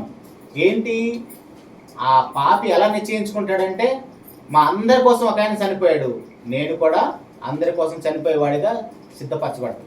మీరు 1 యోహాను పత్రిక 3:16 చదివితే అక్కడ ప్రేమ గురించి ఉంటుంది. ఏంటి ఆ ప్రేమ? ఆయన అందరి కొరకు మృతి పొందిన, అందులో ప్రేమ ఉంది. మనం కూడా సహోదరుల నిమిత్తం ప్రాణం పెట్ట బద్దులమైంది. అది ప్రేమ అంటే. ప్రేమ అంటే ఏంటంటే భర్త భార్య అవసరాలు, పిల్లల అవసరాలు తీర్చడం మాత్రమే కాదు, అవసరాలు తీర్చడం అది బాధ్యత. నిజమైన ప్రేమ అంటే ఏంటంటే ఒక పాపిని రక్షించి పరలోకం చేర్చడమే నిజమైన ప్రేమ. బాగా అర్థం చేసుకోండి. నిజమైన ప్రేమ అంటే ఏంటంటే ఒక పాపిని రక్షించి పరలోకాన్ని చేర్చేదే నిజమైన ప్రేమ. కుటుంబంలో భర్త భార్యలు చేసేది లేదా తల్లిదండ్రులు పిల్లలు చేసేది అది బాధ్యతలు మాత్రమే, అది ప్రేమ కాదు. ఎందుకంటే మీరు 1 కొరింథీ పత్రిక 13వ అధ్యాయం చదివితే పౌలు గారు అన్ని ఇచ్చేసిన ప్రేమ లేని వాడిని అయితే వ్యర్థుని అంటాడు. ప్రేమ లేకపోతే అన్ని ఎలా ఇచ్చేస్తాడు? ఉన్నదంతా పెంటతో సమానంగా ఎంచుకున్నాను అంటాడు. అంత ఇచ్చేసిన ప్రేమ లేదంటే అది ప్రేమే కాదు, అది నా బాధ్యత, నా ధర్మం అంటాడు. మరి ప్రేమ అంటే ఏంటంటే ఇదిగో అందరి నిమిత్తం ఒక ఆయన చనిపోయాడు కదా, అందులో ప్రేమ ఉంది. మేము కూడా సహోదరుల నిమిత్తం ప్రాణం పెట్ట బద్దులమే ఉన్నాం, ఇందులో ప్రేమ ఉంది అంటాడు. అర్థమవుతుందా? అది ప్రేమ అంటే. అలాంటి నిర్ణయానికి ఎప్పుడు వస్తాము? ఒక పాపి రావాలి బాప్తిస్మంలో, నమ్మాలి, ఒప్పుకోవాలి, అలాంటి నిర్ణయం తీసుకొని బ్రతకాలి, తర్వాత బాప్తిసం పొందుతాం. రోమపత్రిక 10వ అధ్యాయము 8-10 వచనాల్లో ఉంటుంది. చూడండి ఒకసారి. ఇవి ఆల్రెడీ మనకు వచ్చిన రిఫరెన్స్లే. ఫిలిప్పు నపుంసకుడికి బాప్తిసం ఇస్తాడు కదా.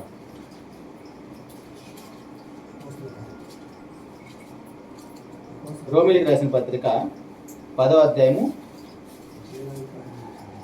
ఇది జైలాధికారి.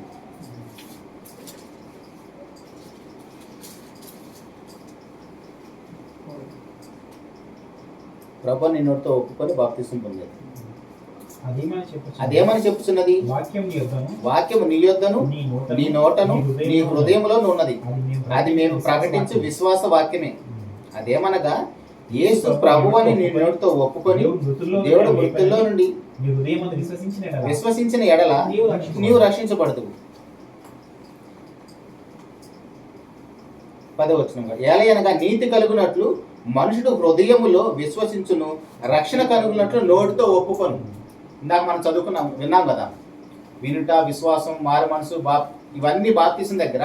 ఇవన్నీ నోటితో మనం బాప్తిసం తీసుకునేటప్పుడు ఆ నీటిలో సేవకుడి ముందు మనం ఒప్పుకోవాలి. నోటితో హృదయం అందు విశ్వసించాలి, నోటితో ఒప్పుకోవాలి. అప్పుడే మనకు బాప్తిసం ఇస్తారు. మన హృదయంలో విశ్వసించామన్న విషయాన్ని నోటితో ఒప్పుకోవాలి, అప్పుడే మనకు బాప్తిసం ఇస్తారు. ఆ విషయం మనం నీళ్ళలో దిగినప్పుడు జరుగుతుంది. అది పాపి చేసే విషయం. బాప్తిసం పొందుట చివరిగా ఒప్పుకున్న దాన్ని చేపట్టి ఉండాలి. ఒప్పుకున్న దాన్ని ఆ సేవకుడు ఎలా ఉండాలంటే చేపట్టి ఉండాలి. హెబ్రీయులకు రాసిన పత్రిక 6వ అధ్యాయం 6వ వచనంలో అలా చేపట్టి ఉండకుండా మరలా లోకంలో కలిసిపోయాడు అనుకోండి, ఈ 6 పడ్డ ప్రయాసం అంతా వృధా అయిపోతుంది. అర్థమవుతుందా? హెబ్రీయులకు రాసిన పత్రిక 6:6 ఏమని ఉంటుందంటే, మరలా లోకంలో కలిసిపోయాడు అనుకోండి. ఇప్పుడు లోకంలో ఉన్నవాడిని రక్షించడం కోసం వీళ్ళు 6 ప్రయాసపడ్డారు. బాప్తిసం పొందిన తర్వాత మరలా లోకంలోకి వెళ్ళిపోతే ప్రభుని యేసుక్రీస్తుని మరలా సిలువ వేసినట్టు అర్థం. అలా కాకుండా బాప్తిసం పొందిన వాళ్ళు ఎలా ఉండాలంటే అపోస్తలుడైన పౌలు గారి జీవితాన్ని చూపిస్తాడు. గలతీయులకు రాసిన పత్రిక 2వ అధ్యాయము 20వ వచనంలో ఆ మాట చూసుకొని ముగించుకుందాం. గలతీయులకు రాసిన పత్రిక 2వ అధ్యాయము 20వ వచనంలో నేను క్రీస్తుతో కూడా సిలువ వేయబడి నేను ఉన్నాను. క్రీస్తుతో కూడా సిలువ వేయబడి ఉన్నాను. ఇకను జీవించువాడను నేను ఇతను కాను. జీవించువాడను నేను కాను, క్రీస్తే నా యందు క్రీస్తే జీవించుచున్నాడు. నా యందు జీవించుచున్నాడు. నేను ఇప్పుడు శరీరమందు జీవించుచున్నాను. నేను ఇప్పుడు శరీరమందు జీవించుచున్న జీవితము నన్ను ప్రేమించి నా కొరకు తను అప్పగించుకున్నాడు. తాను అప్పగించుకున్న దేవుని కుమారుని దేవుని యందు కుమారుని అందలి విశ్వాసం విశ్వాసం వలన వలన జీవిస్తున్నాను. అలాంటి నిశ్చయతకు ఒక పాపి రావాలి. బాప్తిజం పొందిన తర్వాత ఒక పాపి ఆ నిశ్చయతకు రావాలి. బ్రతుకుడు క్రీస్తే చావైతే లాభమనే స్థాయికి వెళ్ళాలి. ఎందుకంటే ఆయన నా కోసం ప్రాణం పెట్టాడు. నా మరణపు స్థానంలో ఆయన నిలబడి నన్ను పక్కన పెట్టేసి నా స్థానంలో ఆయన చనిపోయాడు. సో ఇక నేను బ్రతికితే నేను నా కోసం కాదు, నేను క్రీస్తుతో కూడా సిలువ వేయబడి ఉన్నాను, ఇక జీవించువాడని నేను కాను. అందుకే పౌలు గారు అంటాడు 1 కొరింథీ పత్రిక 11:1 నేను క్రీస్తును పోలి నడుచుకొనిచున్న ప్రకారం మీరు నన్ను పోలి నడుచుకోండి అంటాడు. అంటే మనం పౌలు గారిని చూస్తే పౌలు గారు ఎవరు కనపడుతున్నారు? పౌలు కనపడలేదు, క్రీస్తు ప్రభు గారు కనపడుతున్నాడు. ఇప్పుడు మనం బాప్తిజం పొందిన తర్వాత, సంఘంలో చేర్చబడిన తర్వాత మనల్ని చూస్తే, అంటే దేవాన్ని చూస్తే మీకు దేవ కనపడకూడదు, యేసు ప్రభు యొక్క సుగుణాలు కనపడాలి. ఆయన యొక్క ప్రేమ, ఆయన యొక్క కరుణ, ఆయన యొక్క క్షమాగుణం, ఆయన యొక్క దయ, ఆయన యొక్క దాతృత్వం, ఇవన్నీ సుగుణాలు నాలో కనపడాలి. అది క్రీస్తుని పోలి నడుచుకోవటం అంటే. అదే పౌలు గారు చెప్తున్నాడు, నేను క్రీస్తుతో కూడా సిలువ వేయబడినాను, ఇకను జీవించువాడను నేను కాను, క్రీస్తే నా యందు జీవించుచున్నాడు. నేను ఇప్పుడు శరీరమందు జీవించుచున్న జీవితం, ఇంకా నేను బ్రతికున్నానంటే అది నా కోసం కాదు, అది నేను క్రీస్తు ప్రభు కోసమే జీవిస్తున్నాను. కాబట్టి ప్రియ దేవుని సంగమా, మన బాప్తిస్మ విషయంలో ఎంతమంది ప్రయాసపడ్డారో చూసాం. ఒకసారి ఎవరెవరు మన కోసం ప్రయాసపడ్డారు ఒకసారి చెప్పండి. తండ్రి, కుమారుడు, పరిశుద్ధాత్ముడు, దేవదూతలు, సంఘము, సువార్థికుడు, పాపి, నేనే. ఎవరైతే ఇప్పుడు బాప్తిస్మ పొందడానికి సిద్ధపడుతున్నారో నా కోసము వీళ్ళందరూ కష్టపడ్డారు అని మనం సిద్ధపడి ఒప్పుకొని విశ్వసించి బాప్తిసాన్ని సిద్ధపడితే అప్పుడు సేవకుడు మనకి బాప్తిస్మ ఇస్తాడు.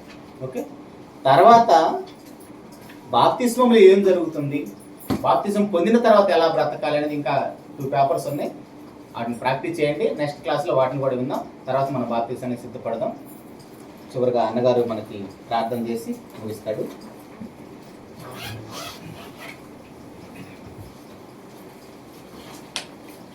ఇంతవరకు బాప్తిజం గురించిన అవగాహన మనకు తెలియాలనే ఉద్దేశంతో మరి ఎక్కువ టైం అయినా కొన్ని సంగతులను మనము నేర్చుకున్నాం. ఈ బాప్తిజం గురించిన సంగతులు మరి సెమినార్ పెట్టి